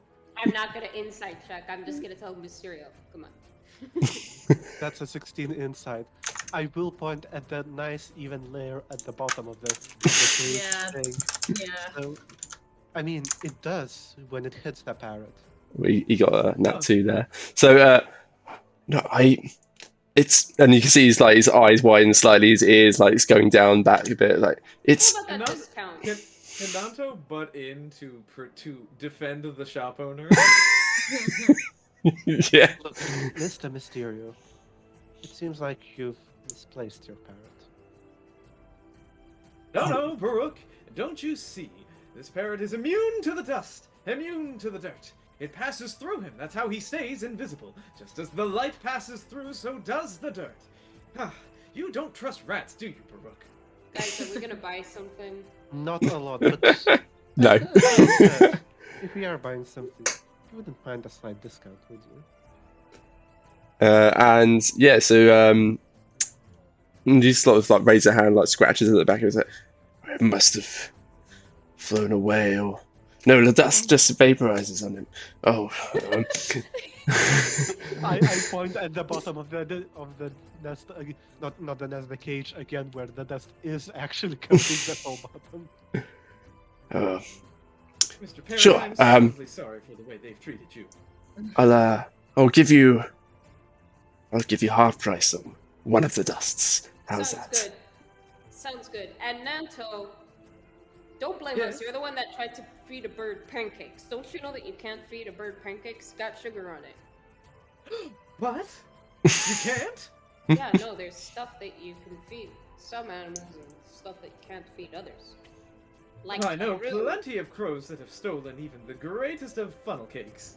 Yeah, no, okay, but this is a parrot. They eat seeds and Lightroom. Can you explain the thing about meat?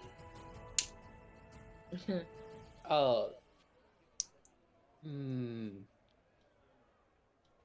Nanto. an animal. Yeah. Exactly, Nanto. Certain things enjoy eating certain things, and parrots don't enjoy eating pancakes.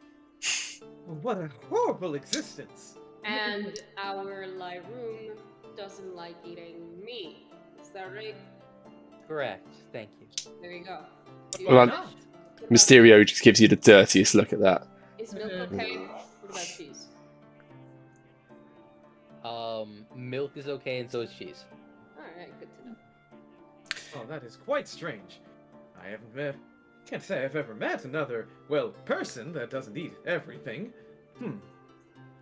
I'll have to readjust some recipes then and get creative. So- that does disappearance.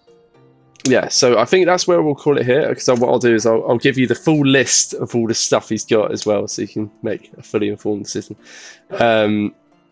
And yeah, we are only a little bit over time. It's not like usual where we're horrendously over time.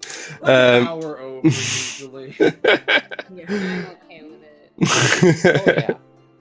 I'm honestly preferring it ending at this point. Yeah, But it feels like yeah.